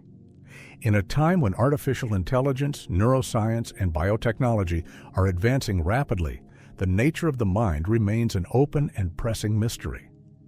While modern science favors monist explanations and dualism faces significant logical and empirical hurdles, the enduring power of the dualist intuition reflects something deeply human: our persistent sense that the mind is not just the brain, that our conscious experience is not merely chemistry, and that who we are may not be reducible to what we're made of. Whether dualism is ultimately true or not, engaging with it forces us to confront the strange, miraculous fact of consciousness and the question of what it means to be a thinking, feeling, knowing being. Quantum immortality. Quantum immortality is a thought experiment that arises from the many worlds interpretation, MWI, of quantum mechanics, and it proposes a strange and provocative possibility: that from the subjective point of view of a conscious observer, one might never experience death. In essence, quantum immortality suggests that you, as a conscious being, will always find yourself surviving in some branch of the multiverse, even in scenarios where survival seems statistically or physically impossible. This idea isn't a mainstream scientific theory, but a philosophical extrapolation of a specific interpretation of quantum mechanics, entangled with questions about personal identity, probability, and the nature of conscious experience. It sits at the intersection of physics and metaphysics, and while it is deeply speculative, it raises unsettling questions about the nature of life, death, and what it means to be you. To understand quantum immortality, we must begin with the many worlds interpretation of quantum mechanics, originally proposed by Hugh Everett III in the 1950s. In standard quantum mechanics, particles exist in a superposition of states, until measured, at which point the wave function collapses into a single outcome. For example, a particle might be spinning both up and down at the same time, but upon observation, it appears either up or down. The many worlds interpretation rejects the idea of wave function collapse altogether. Instead, it holds that all possible outcomes of a quantum event actually occur, but in separate, non-interacting branches of the universe. Every time a quantum event happens with multiple outcomes, the universe splits, creating parallel realities in which each possibility is realized. According to MWI, there's a near infinite number of universes containing every possible configuration of matter and experience. Quantum immortality takes this framework and applies it to the idea of life and death decisions, especially those dependent on quantum randomness. Imagine a scenario where your survival depends on a truly random quantum event. Say, a particle decays or doesn't decay, triggering or preventing a fatal mechanism. According to MWI, there are universes in which the particle decays and you die, and others in which it doesn't, and you survive. Here's where it gets bizarre. From a first-person, subjective perspective, you would only ever experience the branch in which you survive. In all other branches, where the outcome leads to your death, your conscious experience ends. But in the one branch where the universe conspires in your favor, you keep going. This leads to the astonishing conclusion that you can never be aware of your own death, because in every quantum event that could result in your death, there is always a surviving version of you who experiences continuing consciousness. If taken seriously, and again, many physicists do not, quantum immortality implies a form of subjective immortality. From your own internal perspective, you may survive even the most improbable scenarios. Gunshot to the head, car crash, heart failure? In some tiny sliver of the multiverse, quantum outcomes line up in such a way that you make it through. Your subjective experience follows those increasingly improbable branches, leading to the possibility that you'll go on living indefinitely in ever stranger universes where survival becomes more and more bizarre. However, this doesn't mean you'll live a healthy, happy life forever. Quantum immortality doesn't guarantee comfort. It guarantees continued conscious experience. That might involve waking up in a hospital bed, severely injured, or in unimaginable suffering. As time goes on, the theory suggests you could find yourself surviving progressively worse conditions, possibly even trapped in a barely functioning body as the universe degrades around you. This horrifying extension of the idea has been dubbed quantum hell, where you're immortal, but only in the bleakest sense. Quantum immortality faces numerous philosophical, scientific, and logical objections. First, there is no empirical way to test it. Since it concerns only your subjective stream of consciousness across unobservable branches of the multiverse, it remains entirely speculative and non-falsifiable. That places it outside the bounds of conventional science. Additionally, it relies heavily on assumptions about identity and continuity of consciousness. What does it mean for you to persist across different branches of reality? Is personal identity preserved in every version of yourself? Or are they simply different copies, each with their own subjective timeline? If each version is distinct, then survival in another branch doesn't mean you, the person reading this, actually go on living. One version dies, another version continues, but your conscious thread might still end. There are also probability issues. Critics argue that even within the many worlds interpretation, most versions of you do die in dangerous scenarios. Just because some small subset survives doesn't mean those outcomes dominate the measure of subjective experience. The fact that there is always some universe where you survive doesn't necessarily imply that your future experiences will follow those unlikely branches. It may be mathematically correct, but experientially irrelevant. Despite its speculative nature, quantum immortality engages with deep existential questions. What does it mean to die? Can death ever be a subjective experience, or is it always the absence of experience? If we imagine consciousness as a thread, is it possible that it slides into the next available reality where it remains intact? These questions echo long-standing debates in the philosophy of mind, including those related to personal identity, continuity, and the mind-body problem.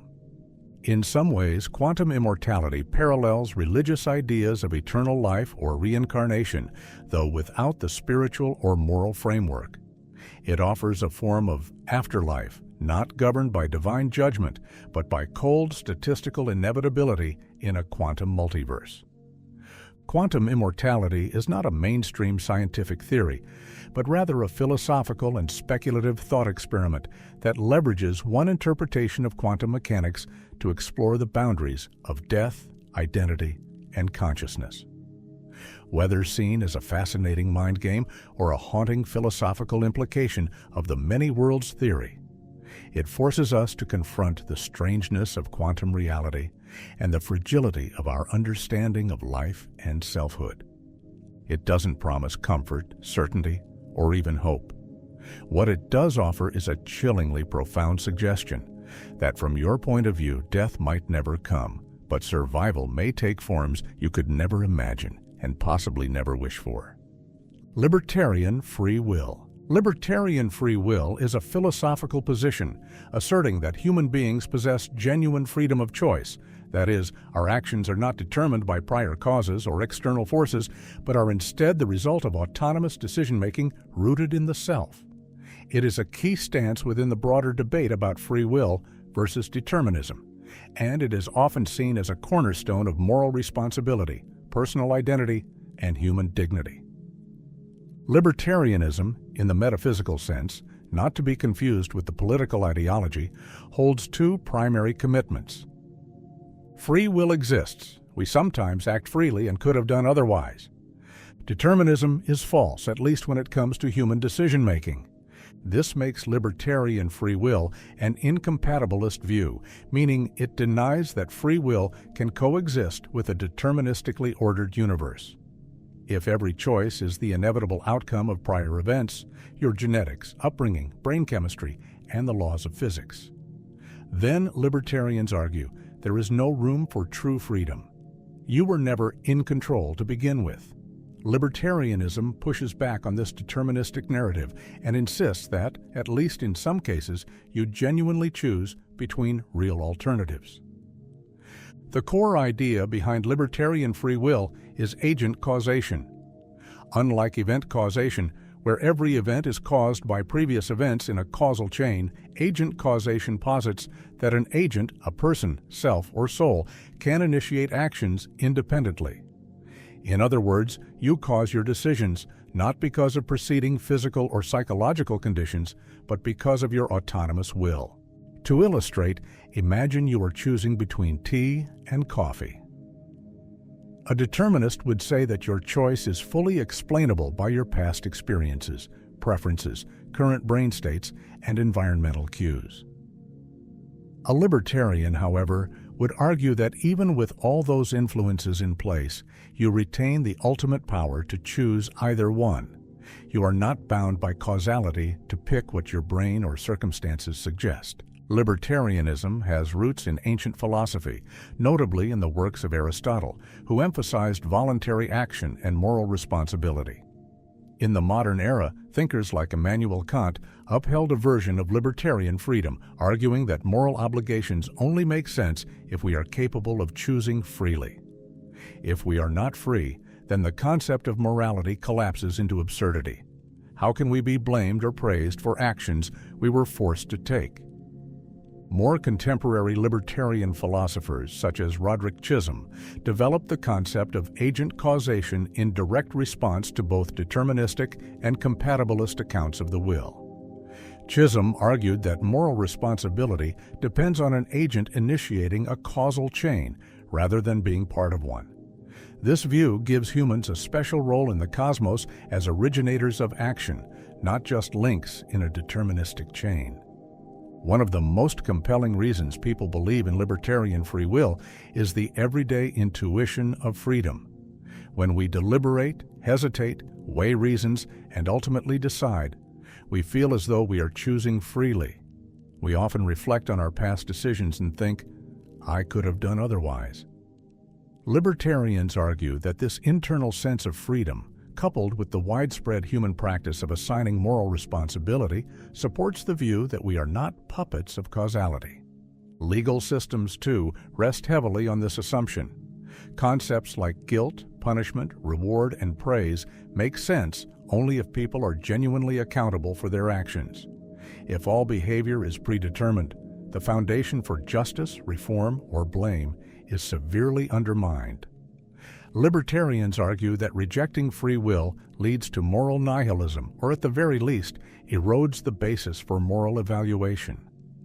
Despite its appeal, libertarian free will faces several formidable challenges. The most significant is the problem of randomness. Critics argue that if actions are not determined, then they must be random. But if our choices are random, how can they be truly ours? A decision that happens by chance seems no better for moral responsibility than one dictated by prior causes. This leads to a dilemma known as the luck objection. If your actions aren't determined, they seem arbitrary. If they are determined, they're not free. Libertarians must walk a tightrope, defending a model of the will that is neither deterministic nor random, but rooted in a non-physical, agent-based causality that many find metaphysically mysterious. Another major challenge comes from neuroscience. Studies like those by Benjamin Libet suggest that brain activity associated with decisions begins before we become consciously aware of making a choice. Some interpret this to mean that our brains make decisions for us, and consciousness merely rationalizes them afterward, suggesting the illusion of free will rather than its reality. Libertarians dispute these interpretations, arguing that such experiments don't capture the complexity of real-world decision-making or the layered nature of consciousness and intentionality. Furthermore, libertarian free will struggles to find a comfortable place within a naturalistic worldview. Modern science tends to favor explanations grounded in physical causality. Introducing non-physical agency into this picture, especially without clear empirical evidence, can seem like a step backward, invoking a kind of substance dualism that many scientists and philosophers find problematic. Despite these challenges, libertarian free will remains crucial in many religious traditions. In Christian theology, for example, free will is often seen as a gift from God, essential for genuine love, moral growth, and accountability. Without it, doctrines of sin, redemption, and judgment lose coherence. Islam and Judaism also wrestle with the balance between divine foreknowledge and human freedom. In a non-religious context, libertarian free will aligns with existentialist themes, particularly the emphasis on individual responsibility and the burden of choice. Philosophers like Jean-Paul Sartre insisted that humans are condemned to be free, bearing full responsibility for their actions in a godless, indifferent universe. Even without metaphysical agency, the existentialist notion of freedom reflects the libertarian emphasis on autonomy and authenticity. Libertarian free will posits a profound and radical view of human agency, that we are not products of our past or prisoners of physical law, but autonomous beings capable of shaping our own destinies. While the position is heavily contested both philosophically and scientifically, it continues to inspire debates about ethics, identity, consciousness, and the meaning of life itself. It offers a vision of the self not as a passive observer, but as an originator of meaning, choice, and moral value. Whether or not it turns out to be metaphysically true, libertarian free will represents a powerful expression of the human spirit, the refusal to see ourselves as merely acted upon, and the insistence that, in some deep and essential way, we choose who we become.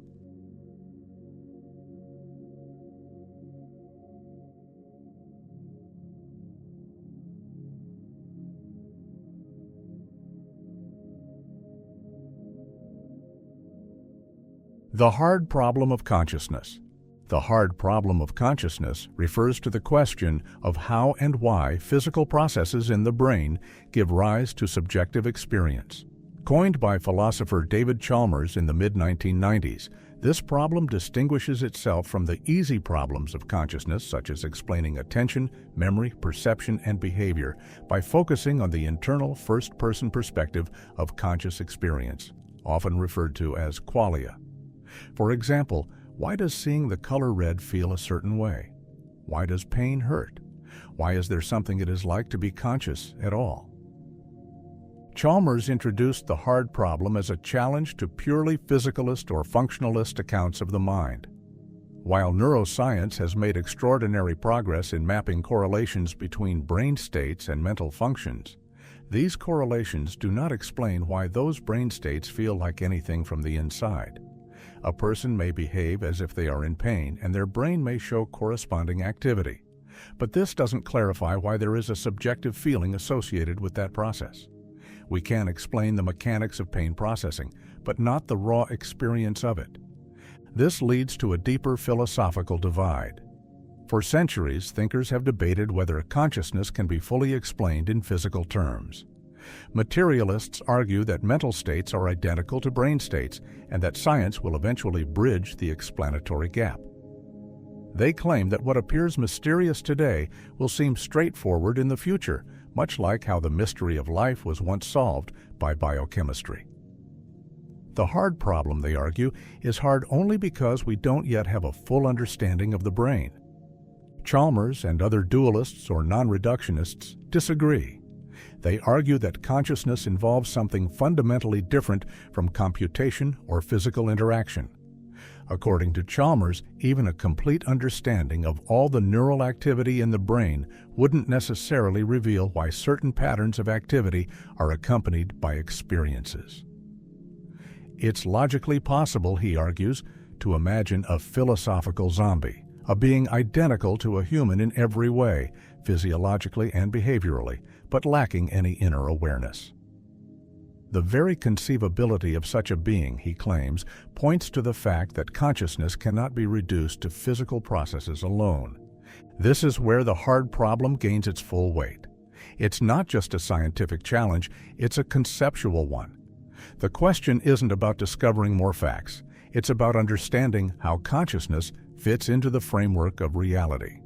Some theorists believe this means we need a radical rethinking of the scientific paradigm itself.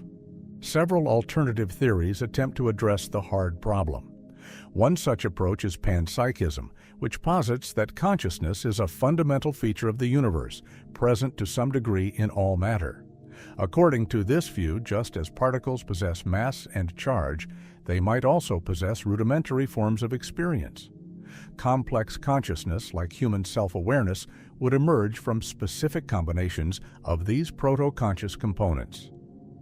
Panpsychism doesn't solve the hard problem in the traditional sense, but it shifts the question, asking not how consciousness emerges from matter, but how it combines and organizes at higher levels.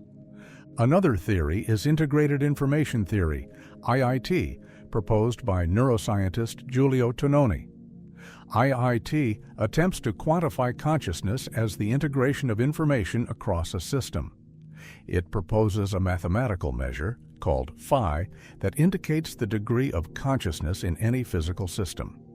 While IIT attempts to link structure and function to the presence of consciousness, critics argue that it still falls short of explaining why information integration should feel like anything. It may describe the conditions for consciousness, but not its essence. Higher-order thought theories suggest that consciousness arises when the brain is capable of forming thoughts about its own mental states. In this model, self-awareness and metacognition play crucial roles in producing conscious experience. However, like other functionalist approaches, higher-order theories still struggle with the hard problem's central question: why these processes should give rise to subjective experience at all. Eliminativists, like Daniel Dennett, push back on the framing of the hard problem itself. They argue that what we call qualia may be illusions generated by cognitive processes, and that asking, "Why does a red look red?" may be akin to asking, "Why is magic magical?" The product of misdirection rather than genuine mystery. From this perspective, the hard problem dissolves once we realize we are misinterpreting our own inner lives. Still, the vast majority of people, including many philosophers and cognitive scientists, find the reality of subjective experience undeniable. Even if we accept that qualia may be hard to define, the fact that we have experiences is the most immediate and certain part of our existence.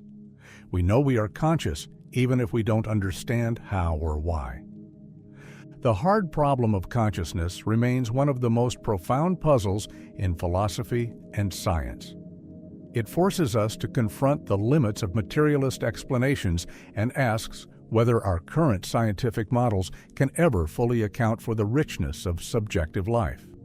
Whether it is eventually explained, reinterpreted, or transcended, it continues to sit at the core of our quest to understand the human mind, not as a machine, but as a living, experiencing subject. Temporal Solipsism. Temporal Solipsism is a lesser-known but deeply provocative philosophical concept that extends the idea of solipsism beyond the boundaries of the self and into the realm of time. While traditional solipsism questions whether anything beyond one's own mind can be known to exist, temporal solipsism questions whether anything beyond the present moment can be known to exist. It is the view that only the present is real, that the past is merely a memory and the future a speculation, both devoid of independent, objective existence. Under temporal solipsism, the present is not just the most important or relevant time, it is the only time. The past and future are viewed as constructs of the mind, with no ontological status outside of the immediate now. From this standpoint, all notions of continuity, causality, and even personal identity become suspect, because they rely on the assumption that time unfolds across a real and objective dimension, linking one moment to another.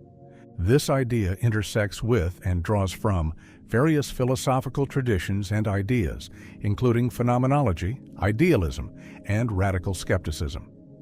It shares some features with presentism in the philosophy of time, the view that only present objects and events exist. However, temporal solipsism is more epistemologically charged. While presentism is a metaphysical theory about what exists in time, temporal solipsism casts doubt on the very knowability or accessibility of anything beyond now. It asks, how do we know the past existed? How can we confirm the future will exist? We can't, it says, not with absolute certainty. One way to conceptualize temporal solipsism is through the lens of memory and anticipation. What we call the past is available to us only as a series of present memories, neural patterns, mental images, or narratives we tell ourselves. But memories can be unreliable, constructed, even false. They are always accessed in the present, and we have no direct, unmediated access to the past itself. Similarly, the future only exists in present imagination. Plans, hopes, fears, these are all created now. We never encounter the future directly. We're always encountering now. In this sense, temporal solipsism casts doubt on the continuity of the self. Are you the same person who existed yesterday? Or are you simply remembering being that person right now? If there's no way to directly verify the existence of that prior self outside of memory, then, from the solipsist standpoint, yesterday's you may be no more real than a dream or a fictional character. The same goes for the future you, an imagined figure that may or may not come into being. Temporal solipsism thus challenges one of the most basic assumptions of personal identity, that we persist through time. This idea also raises questions about cause and effect. Causality assumes a temporal structure. Event A leads to event B, and time flows in a consistent direction. But if only the present exists, then cause and effect become problematic. From the perspective of temporal solipsism, causality is something we infer based on memory and expectation, both of which are functions of the current moment. Without a real past or a real future, causal chains are conceptual projections rather than objective structures. While it may sound like an abstract or fringe view, temporal solipsism resonates with some Eastern philosophical traditions, especially those that emphasize the illusory nature of time. In various forms of Buddhism, for example, the present moment is often elevated as the only real experience, while attachment to past or future is seen as a source of suffering and illusion. Zen practice, in particular, often teaches that liberation comes through total immersion in the now, recognizing that past and future are constructs of the mind. In modern Western philosophy, temporal solipsism also echoes phenomenological insights, especially in the work of Edmund Husserl and Martin Heidegger. Husserl described consciousness as a flowing present in which past and future are retained and anticipated respectively, but only ever within the horizon of the now. Heidegger's concept of being toward death hinges on our awareness of time as something we live within, yet never step outside of. We are always in time, never apart from it. From a scientific standpoint, physics treats time very differently. In the block universe theory, for instance, time is just another dimension, and all moments, past, present, and future, are equally real. From this perspective, temporal solipsism seems misguided. Yet, physics describes time in terms that no human being actually experiences. In lived experience, we only ever occupy a single moment, and that moment changes. We feel time as flow, not as a static dimension. Temporal solipsism doesn't try to describe time as a physicist would. It attempts to capture how time feels, intimate, fleeting, and bounded by the present. Critics of temporal solipsism argue that it leads to a kind of practical absurdity. After all, we plan, we learn from experience, we grow. These activities presuppose a temporal structure, but proponents of the view don't necessarily deny the usefulness of acting as if time exists. They question whether our assumptions about time structure are true in an ultimate sense. Ultimately, temporal solipsism isn't widely endorsed as a full metaphysical framework. Rather, it functions as a radical form of epistemic skepticism, drawing attention to the limits of what we can know with certainty. It asks us to consider whether we are justified in believing in a real, continuous timeline, or whether all we ever truly have is the mysterious immediacy of now. In doing so, it compels a deeper examination of time, memory, identity, and what it means to exist, not over time, but in this single irreducible moment. The infinite regress of justification is a foundational problem in epistemology, the branch of philosophy concerned with knowledge, belief, and justification. It arises when we begin to ask how we can justify our beliefs. If one belief is justified by another, which is justified by yet another, and so on, this quickly leads to an apparent dilemma. Does justification require an infinite chain of reasons? If so, how can knowledge ever be truly secured? Imagine asking someone why they believe something, say, the sky is blue. They might say, because I can see it. You might then ask, why do you trust your vision? They could respond, because it's worked reliably in the past. Then, why do you believe that past experiences are a reliable guide to the present? The chain continues. At each step, the justification for a belief rests on another belief that also requires justification. This process can theoretically go on forever, spiraling into an infinite regress. But infinite regresses are troubling in epistemology because we seem to never arrive at a solid foundation. There's always another why behind every answer. This leads to what philosophers call the epistemic regress problem. If every belief requires a justification, and each justification is another belief that also requires justification, then we are caught in an endless loop. How then can we say that any belief is genuinely justified? In the face of this regress, epistemologists have proposed three major responses: foundationalism, coherentism, and infinitism. Foundationalism. Foundationalism posits that not all beliefs require justification from other beliefs. Instead, some beliefs are basic or self-justified. They serve as the foundation upon which other beliefs can be built. These foundational beliefs are considered non-inferential. They are either self-evident, like logical axioms, directly evident, like perceptual beliefs, or incorrigible, like I am currently having a headache. Once we accept these foundational beliefs, we can infer and build further justified beliefs on top of them. This view is attractive because it halts the regress at a stopping point.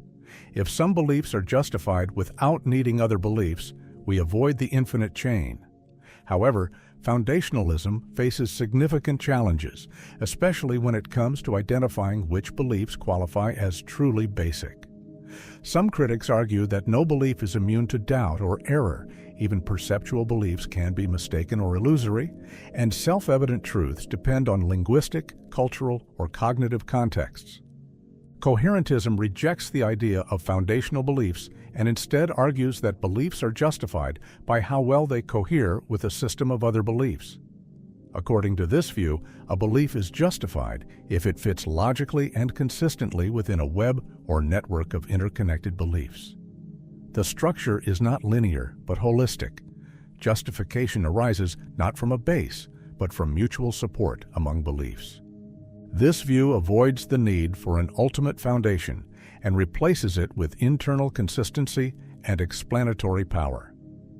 The problem, however, is that a set of beliefs could cohere with each other while still being disconnected from reality. A complex delusional system, for instance, might be internally consistent yet still false. Critics argue that coherence alone doesn't guarantee truth or correspondence to the world. Infinitism is the least commonly held, but perhaps the most radical solution. It accepts the infinite regress and claims that justification is an endless chain. According to infinitists, a belief is justified if it is supported by a series of non-repeating reasons that never ends. There is no final stopping point, but the process itself can still provide justification, much like a mathematical proof that extends infinitely, yet remains valid in structure. Infinitism challenges traditional assumptions about the need for closure in justification. However, it raises practical concerns. If we never reach an end, how can we ever say we know anything? Infinitism works more as a theoretical possibility than a practical approach to real-world belief formation. The infinite regress of justification is more than just a technical puzzle. It strikes at the heart of how we understand knowledge, certainty, and the limits of human reasoning. It forces us to confront whether any belief is ever truly secure, or whether our convictions always rest on assumptions that are themselves open to question. In an age of skepticism, misinformation, and philosophical uncertainty, this regress reveals the fragility and complexity of belief systems. It also connects to broader themes in metaphysics, logic, and even ethics. The idea that every reason demands another reason leads to a kind of epistemic humility, suggesting that complete certainty may always be just out of reach. It parallels moral questions, too. If every justification for ethical behavior must be justified by another principle, how do we anchor our moral convictions? Moreover, the regress problem isn't limited to abstract speculation. It surfaces in everyday reasoning, scientific theories, legal arguments, and political debates where people ask, "Why should I believe this?" and "What justifies your evidence?" In this sense, the regress of justification reflects a deep psychological and social reality. We are constantly in search of reasons and rarely satisfied with the answers we receive. Ultimately, the infinite regress of justification may not be something that can be solved once and for all. Instead, it functions as a philosophical mirror, reflecting the structure of human inquiry itself, a process always seeking, always questioning, and perhaps never complete. Whether we try to stop it, reframe it, or accept it, the regress forces us to reckon with the profound complexity of knowledge and the endless search for a place to stand. Personal identity over time. Personal identity over time is a central issue in philosophy that asks, what makes you the same person today as you were yesterday, last year, or as you will be decades from now? Despite physical changes, evolving beliefs, altered memories, and shifting personalities, we tend to think of ourselves as a single continuous self. But what grounds that continuity? What makes a person at time A the same person at time B?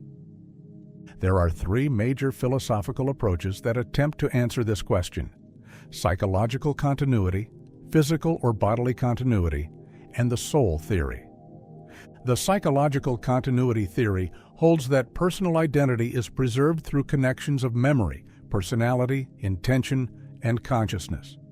This view is most famously associated with John Locke, who argued that a person is the same over time if they have continuity of consciousness, specifically if they can remember past experiences.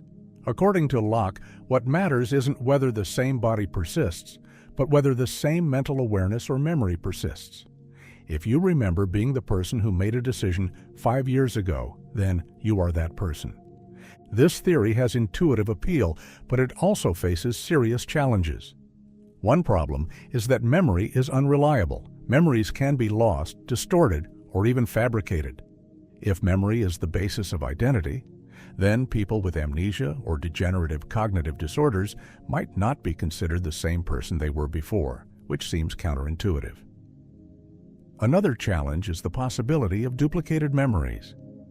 If a perfect replica of you were created with all your memories, would that replica be you?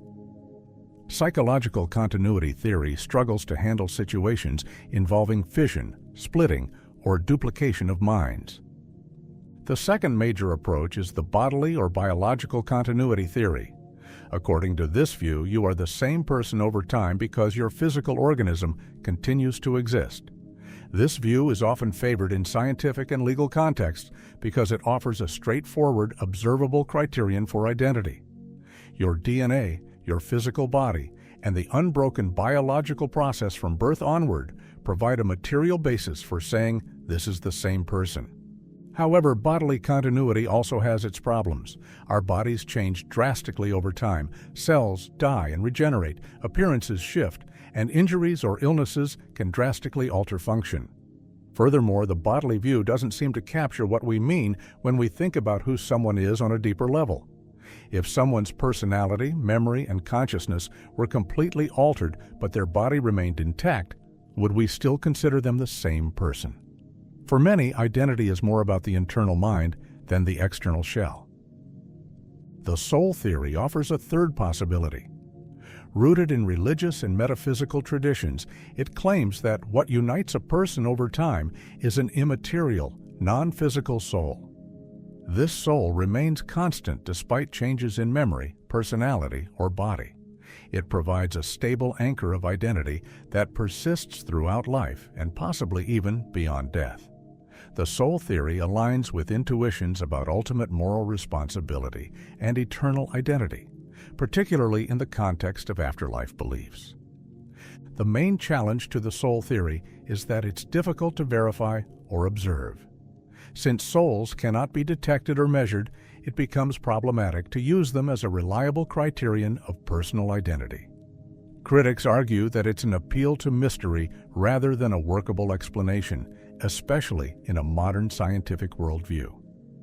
A more recent development in the discussion of personal identity is the idea that identity is not a fixed or static essence, but a narrative.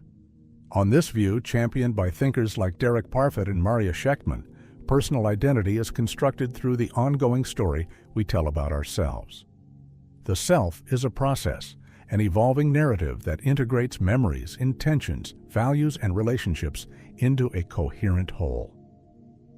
Identity over time is preserved not by unchanging substance or even perfect memory, but by the continuity of a story that makes sense to us and others. Parfit, in particular, challenged the very idea that personal identity must be preserved in an all-or-nothing way. He argued that what truly matters is not whether you are numerically the same person over time, but whether there is enough psychological connectedness and continuity. According to Parfit, identity is not what matters in survival. Psychological relation is. This allows for a more flexible, gradient view of identity that accommodates memory loss, personality shifts, and other changes without requiring absolute sameness. The implications of how we understand personal identity over time are far-reaching. They influence legal systems, for example, questions of responsibility, inheritance, or punishment, medical ethics, for example, identity in patients with dementia or brain injuries, and future-facing questions like artificial intelligence and mind uploading. If your mind could be copied and uploaded into a digital format, would that still be you? If not, what's missing? And if so, could you survive death by becoming a digital consciousness? In everyday life, our sense of self tends to rely on a mix of these models. We trust memory, we recognize our bodies, we maintain social identities, and we reflect on our values and goals. Yet, beneath all this, the philosophical question remains open and unsettled. What, if anything, truly ties our present self to the person we once were and to the person we are yet to become? The paradox of the heap. The paradox of the heap, also known by its original name, the Sorites paradox, from the Greek Sorites meaning heap, is a classic philosophical puzzle that exposes problems in the way we apply vague predicates, words or concepts that lack clear-cut boundaries. The paradox illustrates how the gradual accumulation or removal of elements leads to absurd or counterintuitive conclusions when we try to apply vague terms with strict logic. The basic form of the paradox goes like this: one grain of sand does not make a heap. Adding a single grain of sand to something that is not a heap does not suddenly make it a heap. Therefore, no matter how many grains of sand you add, one at a time, you'll never end up with a heap. This seems absurd. At some point, clearly, we do get a heap. But if each individual grain doesn't make a difference, how can a heap ever emerge from non-heap conditions? Conversely, we can run the paradox in reverse. 1,000,000 grains of sand do make a heap. Removing one grain from a heap still leaves a heap. Therefore, even if we keep removing grains one by one, we'll always have a heap, even when only one grain remains. Again, the conclusion is absurd. One grain clearly isn't a heap. Yet, when each step seems logically sound, the full progression leads us somewhere we don't want to go. The paradox isn't just about sand. The Sorites problem applies to many everyday concepts that lack precise boundaries: baldness, tallness, richness, old age, intelligence, even personhood. For example, if someone loses one hair, they are still not bald. If they keep losing one hair at a time, at what point are they bald? There's no clear moment when the transition happens. The problem lies in the vagueness of language. many of the terms we use daily are inherently fuzzy, and when we apply them using the binary logic of classical philosophy, something is either X or not X, we run into problems. Philosophers and logicians have proposed a variety of responses to the paradox, each with strengths and weaknesses. One approach is the epistemic view, which holds that there is in fact a sharp cutoff between heap and non-heap. We just don't know where it is. According to this view, vagueness is a reflection of human ignorance, not a flaw in the world. There's a precise point where adding one grain turns it into a heap, but we can't pinpoint it. However, this feels counterintuitive. It seems arbitrary to say that 10,042 grains is not a heap, but 10,043 grains is. Another response is the supervaluationist view. This approach maintains that while the boundaries of vague terms are indeterminate, statements using those terms can still be objectively true, false, or undefined, depending on how we sharpen the meaning. In supervaluationism, a statement like, "This is a heap," might be neither true nor false if it falls into a borderline case. This avoids the problem of arbitrary cutoffs, but comes at the cost of abandoning traditional bivalence, the principle that every proposition is either true or false. A third approach is fuzzy logic, which allows for degrees of truth. Instead of saying a person is either bald or not bald, we assign a degree between 0 and 1 to express how bald they are. In this view, someone with no hair is 1, fully bald. Someone with a full head of hair is 0, and people in between fall somewhere on the scale.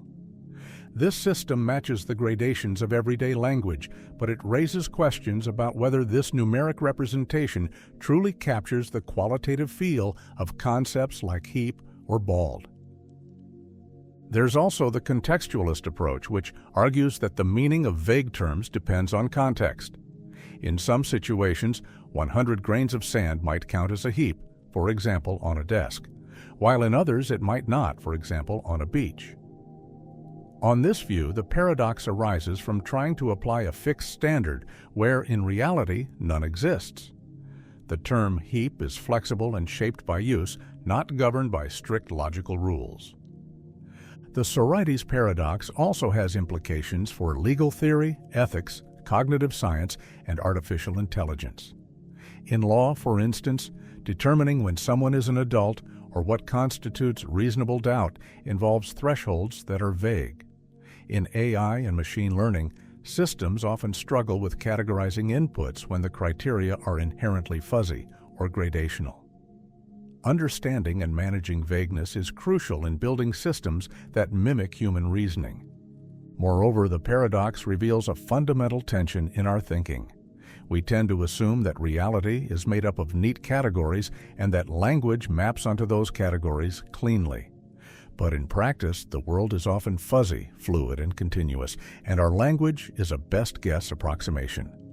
The paradox of the heap reminds us of this gap between language and reality. Ultimately, the Sorites problem doesn't have a universally accepted solution. Instead, it serves as a powerful tool for examining the limits of logic, the flexibility of language, and the assumptions we make about categorization and change. It forces us to reckon with the fact that many of the concepts we rely on daily aren't clear-cut, but exist in the gray zones where definitions blur. Transitions are seamless, and strict reasoning meets the ambiguity of real life. The Sorites Problem.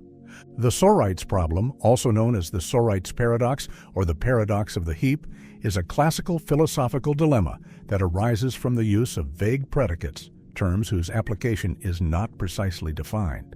The term Sorites comes from the Greek word Sorites, meaning heap, and the paradox is traditionally formulated using a heap of sand to demonstrate the issue. The problem exposes how small, seemingly insignificant changes can, when accumulated, lead to surprising or contradictory conclusions, challenging our assumptions about logic, language, and categorization. Here's the standard version of the paradox. 1 grain of sand does not make a heap. Adding 1 grain of sand to something that is not a heap does not suddenly make it a heap. Therefore, no matter how many grains of sand you add one by one, you will never have a heap. This reasoning, if followed strictly, leads to the absurd conclusion that 1,000,000 grains of sand do not make a heap. Yet clearly, at some point, a heap does form. The paradox lies in the logical structure. Each individual step seems valid, but the overall conclusion is clearly false. The same problem appears when we reverse the process. 1,000,000 grains of sand make a heap. Removing one grain still leaves a heap. Therefore, removing grains one by one will never destroy the heap. Following this line of thought, we'd be forced to say that a single grain of sand is still a heap, which is equally absurd. What makes the Sorites problem so compelling is that it doesn't apply only to heaps of sand. It can be extended to any concept involving vague boundaries or gradual change. Baldness. If someone with a full head of hair loses one hair, they are not bald.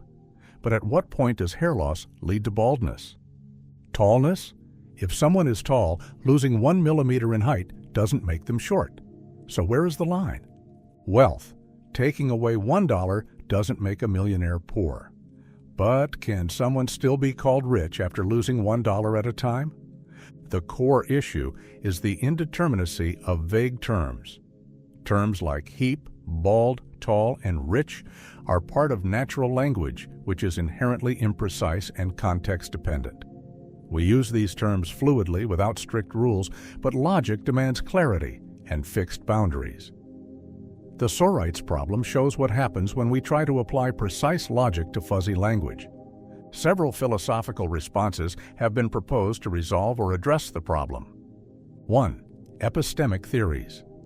One approach is to argue that there is a sharp cutoff point, but we simply don't or can't know what it is. According to epistemicism, vagueness is a matter of ignorance.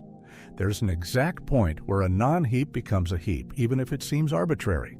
So maybe 10,043 grains is a heap, but 10,042 is not. We just lack the epistemic access to determine this precisely. Critics of this view argue that it conflicts with how we actually use language and how we perceive gradual change. 2. Supervaluationism. This approach deals with vagueness by allowing for multiple precisifications of vague terms, different acceptable ways of drawing the line. A statement is super true if it's true on all precisifications and super false if it's false on all. If a statement falls in between, it's neither. In this way, supervaluationism avoids the paradox by rejecting the principle of bivalence, that every statement is either true or false. The strength of this view lies in its compatibility with natural language, but it does complicate traditional logic.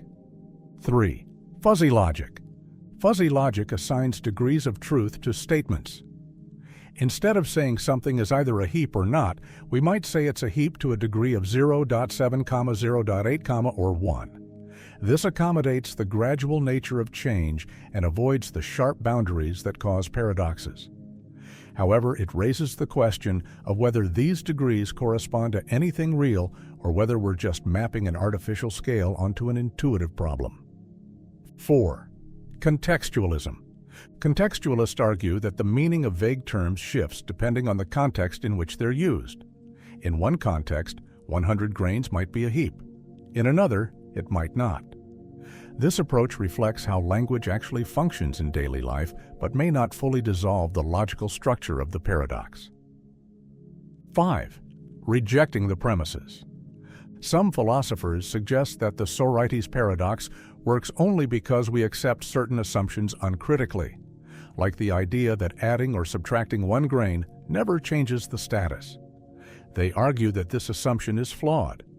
While a single grain might seem insignificant, cumulative changes do eventually cross a threshold, even if we can't pinpoint it. The Sorites problem has wide implications beyond theoretical philosophy. It affects law, where terms like reasonable doubt, obscenity, or cruel and unusual punishment rely on vague language. It plays a role in AI and machine learning, where algorithms must classify inputs based on unclear boundaries.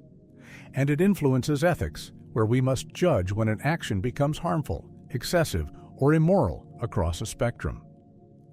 At its heart, the Sorites Problem challenges us to reflect on the tension between language and logic, between how we think and how we formalize thought. It reveals the limits of applying binary reasoning to continuous realities and underscores the importance of context, interpretation, and practical judgment. Ultimately, the paradox does not offer easy answers, but rather forces us to confront the fuzziness built into the fabric of human understanding. It shows that vagueness isn't just a feature of language, it's a feature of the world and of the ways we try to make sense of it. The Ship of Theseus. The Ship of Theseus is a classic thought experiment in metaphysics and the philosophy of identity that raises questions about the nature of persistence and change. It asks, if an object has all of its components gradually replaced over time, is it still the same object? And if so, what makes it the same? The story originates from ancient Greek philosophy. According to legend, the Athenians preserved the ship of the hero Theseus as a monument. Over time, as its wooden parts decayed, they were replaced with new timber. Eventually, none of the original parts remained. Philosophers then asked, was it still Theseus's ship? The puzzle becomes more complex with a variation. Imagine someone gathers all the original, discarded planks and reconstructs the ship elsewhere. Now we have two ships, one composed entirely of original materials and the other with continuity of use and function. Which one is the real ship of Theseus? Is it the one that has preserved its structure through time, or the one made of original parts? This dilemma forces a confrontation with two competing intuitions about identity. Continuity over time. The idea that identity persists through gradual change, especially when the process is orderly, uninterrupted, and intentional. According to this view, the ship that has been continuously maintained and repaired is still Theseus's ship, even if none of the original parts remain. Constitution by parts. The idea that identity depends on the material components that make something what it is. In this view, the ship reconstructed from the original planks is the true ship of Theseus because it consists of the same physical stuff that made up the original. The conflict between these views reveals the ambiguity in how we define sameness over time. Do we prioritize function and continuity or material composition? Is identity about what something does or about what something is made of? The implications of the Ship of Theseus extend well beyond ancient maritime legends. It serves as a metaphor for personal identity, technological objects, institutions, and even biological organisms. In the realm of personal identity, the thought experiment maps closely onto questions about human beings. Every few years, almost every cell in the human body is replaced. Memories fade and shift, personalities evolve, and beliefs change. If your entire physical and psychological makeup changes over time, are you still the same person you were 10 or 20 years ago? Medical and technological scenarios intensify this puzzle. If someone receives a heart transplant or even a full-body prosthesis that gradually replaces every part of their body, do they remain the same person? What if your memories and personality could be digitally uploaded and transferred to another medium? Would that new entity still be you? The Ship of Theseus also applies to organizations and social entities. A company might replace every employee, change its logo, rebrand itself multiple times, and restructure internally. Is it still the same company? What about a government, a religion, or a nation? These questions challenge how we define continuity in systems composed of changeable parts. Philosophers and theorists have proposed various frameworks to approach the paradox. One is the four-dimensionalist view, which suggests that objects persist through time by having temporal parts, like a worm stretching through the fourth dimension. According to this view, the Ship of Theseus isn't a thing at a single point in time, but a collection of its stages. Identity is not a matter of being composed of certain materials at all times, but of being part of a coherent temporal extension. Another approach is the relational or context-based model. In this view, identity isn't a matter of objective essence, but of how we use language and make decisions. Depending on the purpose, historical preservation, sentimental value, legal ownership, we might call one ship or the other the real Ship of Theseus. There may be no single true answer outside of our frameworks of reference. Some thinkers argue that the paradox reveals the flaws in our expectations about identity as something absolute. Instead, identity might be a pragmatic, functional concept grounded in usefulness or narrative consistency, rather than in strict metaphysical rules. In contemporary culture, the Ship of Theseus often reappears in science fiction and speculative storytelling. Androids who replace parts of themselves, clones who inherit memories, or AI that replicate human minds all challenge us to consider whether a being that changes entirely remains itself. Notably, the thought experiment was popularized again in modern media through shows like WandaVision, where it was used to explore questions about consciousness, memory, and the self. Ultimately, the Ship of Theseus doesn't offer a definitive answer. Rather, it forces us to ask what we mean when we talk about identity, continuity, and change. Whether applied to a wooden ship, a person, or a social institution, it invites deep reflection on whether being the same is about parts, patterns, purpose, or perhaps all of these, depending on the perspective. Objectivism versus collectivism. Objectivism and collectivism represent two fundamentally opposed worldviews concerning ethics, politics, economics, and the role of the individual in society. These ideologies differ in how they value the individual versus the group, their understanding of moral duty, and their visions of an ideal social structure. Objectivism is a philosophical system developed by Russian-American writer and philosopher Ayn Rand, most prominently outlined in her novels The Fountainhead and Atlas Shrugged. At its core, objectivism champions rational self-interest, individual rights, and laissez-faire capitalism. It holds that reality is objective and knowable, reason is man's only means of acquiring knowledge, and the pursuit of one's own happiness is the highest moral purpose of life. Objectivists reject the idea that self-sacrifice or service to others is morally superior. Instead, they promote the virtue of selfishness, not in the crude, destructive sense of exploiting others, but in the sense of living by one's own reason, pursuing personal values, and refusing to live for the sake of another.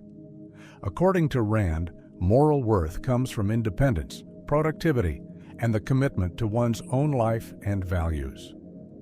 The ideal society, in her view, is one where government's only role is to protect individual rights, especially property rights, and where no one is forced to serve others or be served.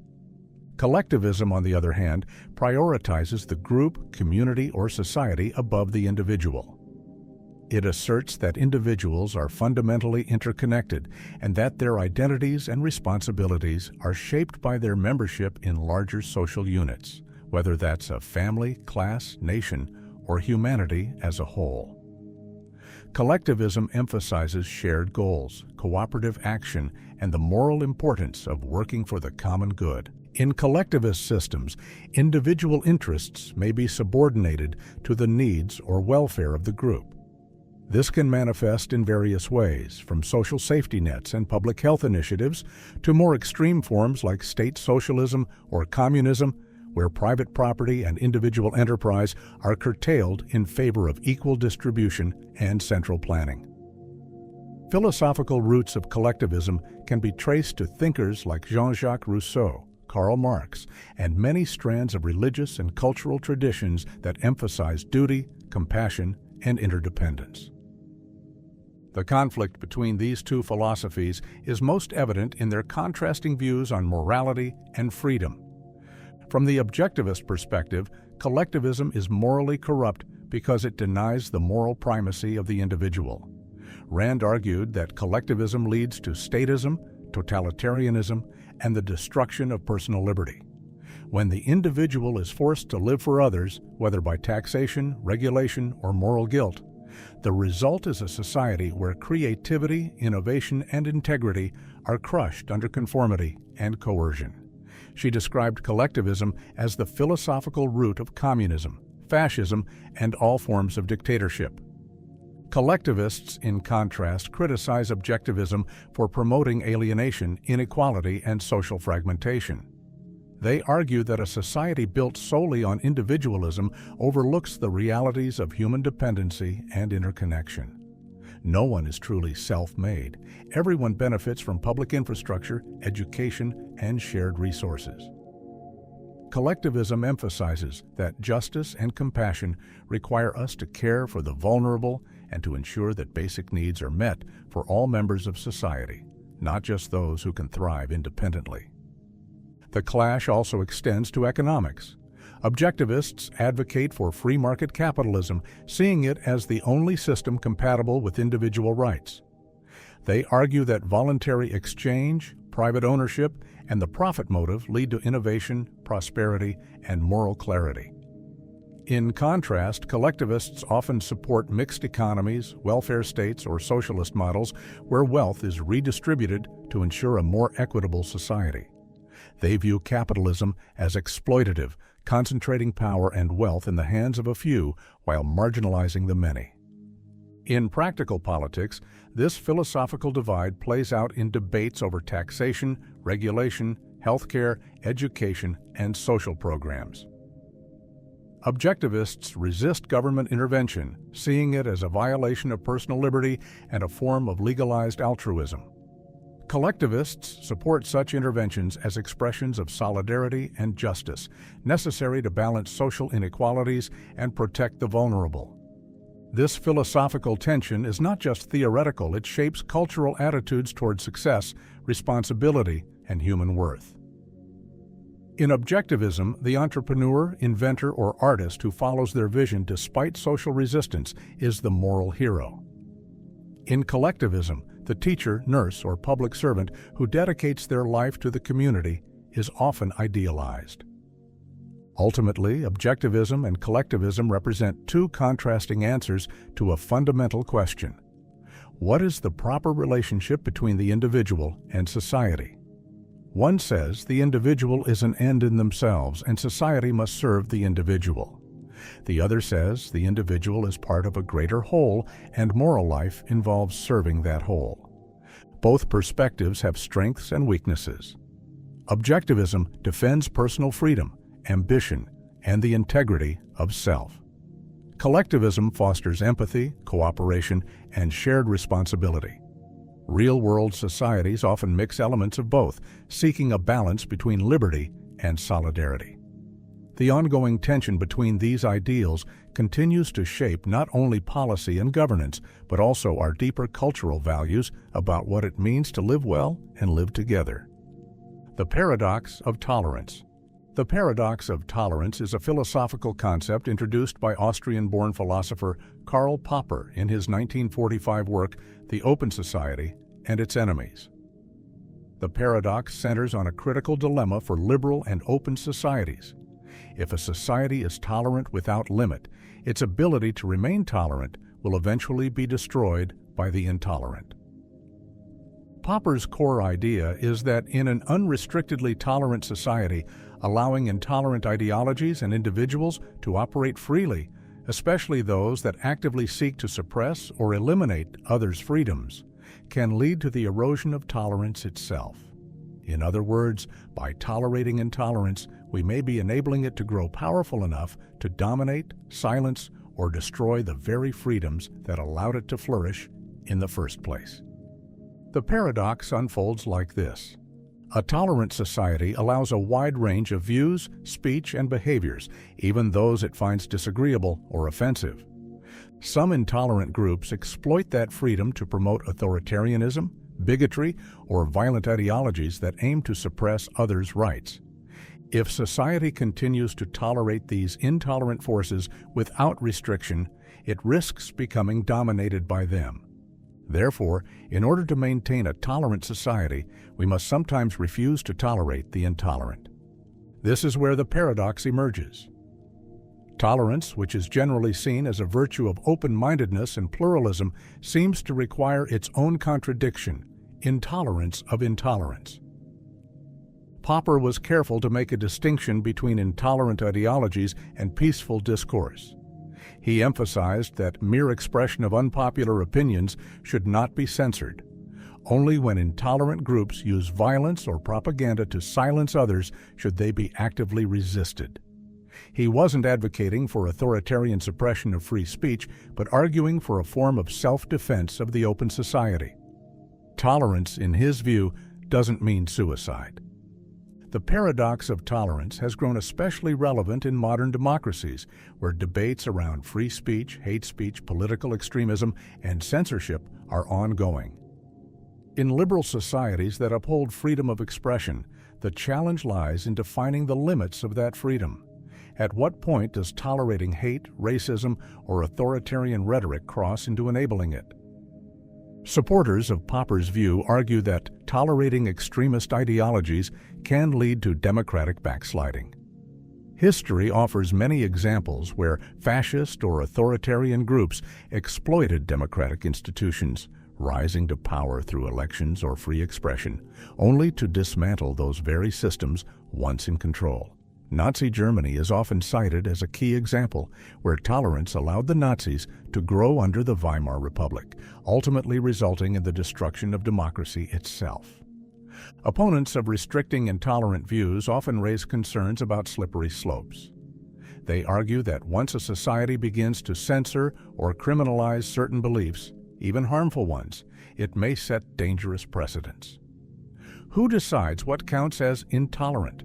Could this power be abused to suppress dissent or minority opinions under the guise of preserving tolerance? This tension reflects broader philosophical debates between libertarian and egalitarian views of freedom. A libertarian approach tends to prioritize maximal individual freedom, including the right to say offensive or even dangerous things. An egalitarian approach emphasizes protecting vulnerable groups and ensuring that free speech doesn't translate into systemic harm, discrimination, or social domination. In legal systems around the world, different societies address the paradox in different ways. For example, the United States has some of the broadest free speech protections in the world based on the First Amendment. Even hate speech is generally protected unless it directly incites violence. In contrast, Germany and Austria, shaped by the legacy of fascism, have strict laws against Holocaust denial and Nazi propaganda, recognizing that some ideas pose a direct threat to democratic values. The Internet and social media have complicated the issue even further. Extremist ideologies now have platforms to spread rapidly, mobilize followers, and target individuals or communities without traditional gatekeeping. Tech companies and governments now grapple with how to balance freedom of expression with the need to prevent radicalization, hate speech, and online harassment. The paradox of tolerance also has ethical implications for individuals. It raises the question of whether tolerating intolerance in our personal lives, such as in conversations, workplaces, or communities, contributes to a wider culture of normalization. Should we engage respectfully with harmful ideas in the name of dialogue, or is there a point where silence or inaction becomes complicity? Ultimately, the paradox of tolerance forces us to think deeply about the nature of a free and open society. True tolerance, Popper suggests, must be discerning. It must include the courage to draw boundaries not to suppress dissent, but to protect the conditions that make tolerance possible. Otherwise, openness becomes a weapon turned against itself. Far from being a contradiction, the paradox is a call for vigilant, principled tolerance, one that defends freedom not only from overt authoritarianism, but also from the slow creep of ideologies that would extinguish it from within. The Chinese room argument.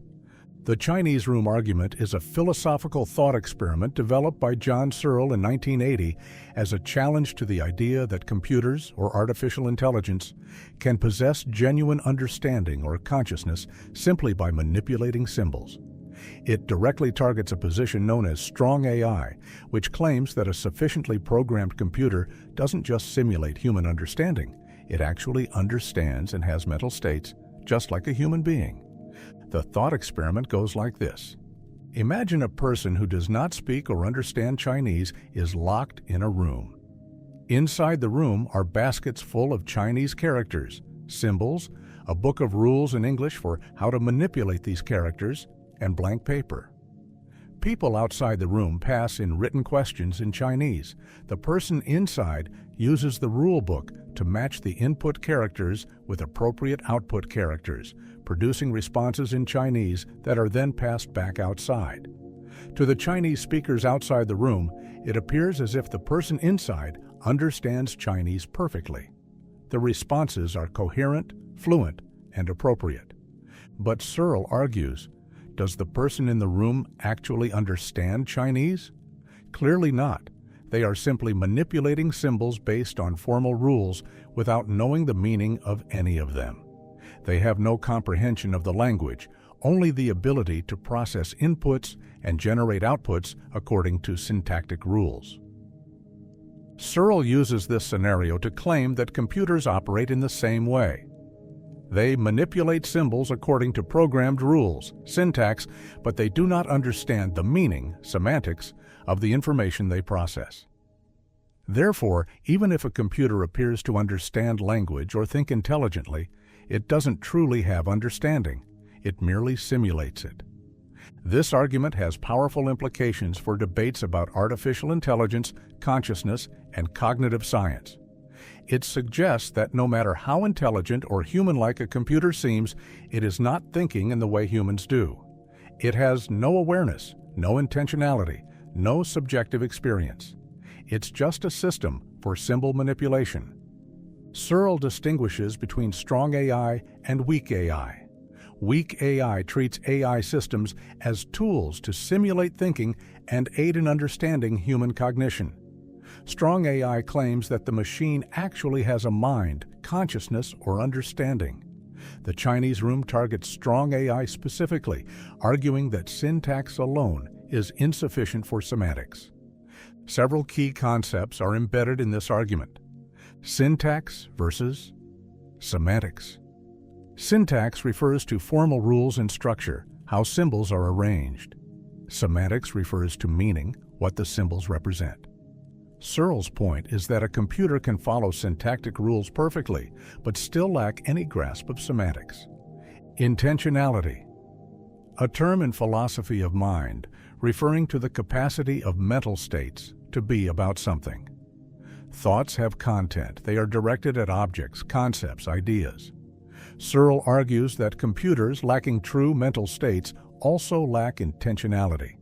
The Chinese room argument has sparked intense debate, and many philosophers and AI theorists have responded with counter-arguments. One popular response is the system's reply.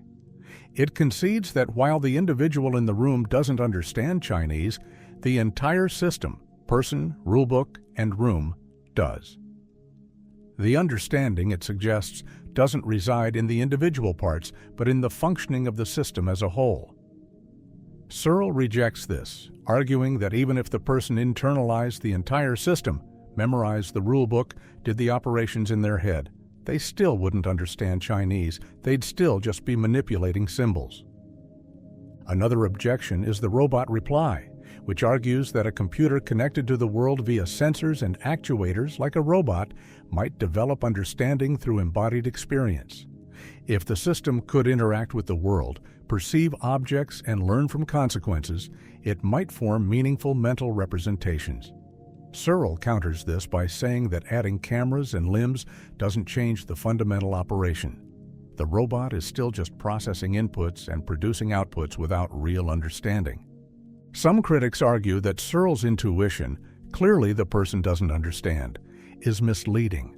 They point out that humans, especially when learning a language or performing complex tasks, often operate in ways that resemble rule-following systems. Furthermore, from a functionalist perspective, what matters is not the internal experience, but whether the system behaves as if it understands. If all observable behavior is indistinguishable from genuine understanding, some claim it's irrelevant whether there's a subjective experience behind it. Despite these objections, the Chinese room remains one of the most influential challenges to strong AI. It exposes a key tension in the philosophy of mind. Is intelligence simply about behavior and processing, or does it require subjective experience, consciousness, and meaning? In today's world, as AI systems like ChatGPT generate increasingly human-like responses, the Chinese room thought experiment continues to be deeply relevant. These systems process language impressively, but do they understand? Are they conscious? Or are they just very sophisticated rooms manipulating symbols with no idea what they're saying? Searle's answer is clear. No matter how fluent or useful AI becomes, mere computation is not consciousness and simulation is not understanding. The Chinese room stands as a caution against mistaking performance for mind and a reminder that behind the illusion of intelligence there may be nothing more than syntax with no soul. Radical empiricism. Radical empiricism is a philosophical doctrine most closely associated with William James, one of the founders of American pragmatism and a central figure in modern philosophy of mind. It extends the traditional empiricist idea that knowledge comes primarily from sensory experience into a broader and more inclusive framework, emphasizing not only the contents of experience, what we perceive, but also the relations between them. According to radical empiricism, both things and the connections between things are equally real and equally given in experience, and any adequate philosophical system must account for both. Traditional empiricism, as developed by philosophers like John Locke, George Berkeley, and David Hume, focused on the idea that the mind begins as a blank slate and acquires knowledge only through sensory input.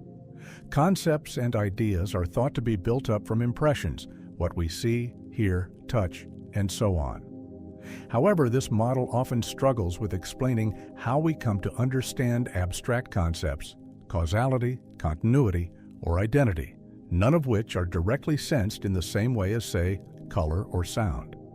Radical empiricism addresses this limitation by asserting that relations, such as cause and effect, continuity, similarity, and difference, are not mere mental constructs or add-ons to experience, but are directly experienced just like the sensory elements themselves. When we observe a sequence of events, we don't just perceive the events as isolated data points, we perceive the connection between them. When we feel a sense of identity over time, we're not inventing that connection, it's part of our lived experience. James summarized his position in 3 core claims. Only things definable in terms drawn from experience can be debatable. If something cannot be related to experience, it's not philosophically meaningful. The relations between things are just as real as the things themselves. These connections are part of experience, not abstract additions. Experience includes both the terms and the relations and should be treated as a whole. Philosophical systems should reflect this unity rather than fragment it into isolated parts and artificial constructs. This leads to a more holistic view of consciousness and reality. In James's radical empiricism, experience is not broken down into bits of isolated sensory data. It's a continuous stream, or what he famously called the stream of consciousness, where meanings, relations, transitions, and emotions are just as much a part of our reality as sights and sounds. Radical empiricism also stands in contrast to rationalism, which holds that reason or logic is a primary source of knowledge independent of sensory experience. While traditional empiricists rejected this idea, they often relied on assumptions about logical relations that weren't themselves accounted for through experience. James saw this as a weakness. He wanted a system that grounded everything, including logical and moral relations, in experience itself. The metaphysical implications of radical empiricism are significant. It suggests that reality is made up of experience, not just of physical objects or mental states. This view leads toward neutral monism, the idea that mind and matter are not fundamentally different substances, but are instead 2 aspects of a more basic experiential reality. James saw the world not as a collection of objects or minds, but as a pluralistic universe where reality unfolds through experienced interactions. Radical empiricism also has ethical and existential dimensions. By emphasizing lived experience as the foundation of truth and meaning, it promotes a philosophy grounded in human life, perception, and practical consequence, rather than abstract theorizing detached from reality. It also aligns with James's pragmatism. The value of ideas lies in their effect in experience, in how they work for us in real life. Critics of radical empiricism often question whether relations can truly be experienced in the same way as objects. They argue that connections like causality or identity require interpretation or conceptual framing, rather than being directly given. Others see radical empiricism as blurring the line between perception and interpretation in a way that undermines clarity or objectivity. Nevertheless, radical empiricism remains a powerful philosophical tool, especially in contemporary discussions around consciousness, perception, and phenomenology. It anticipates many insights of 20th century thinkers who emphasize the primacy of lived experience, such as Maurice Merleau-Ponty, Heidegger, and even aspects of Buddhist philosophy, which also highlights the dynamic, interrelated nature of perception and reality. In sum, radical empiricism challenges us to take all of experience seriously, not just what we can touch and see, but also the flow, the meaning, and the felt connections between things. It expands the boundaries of empiricism without abandoning its core insight, offering a richer, more dynamic picture of how we know and what it means to experience the world.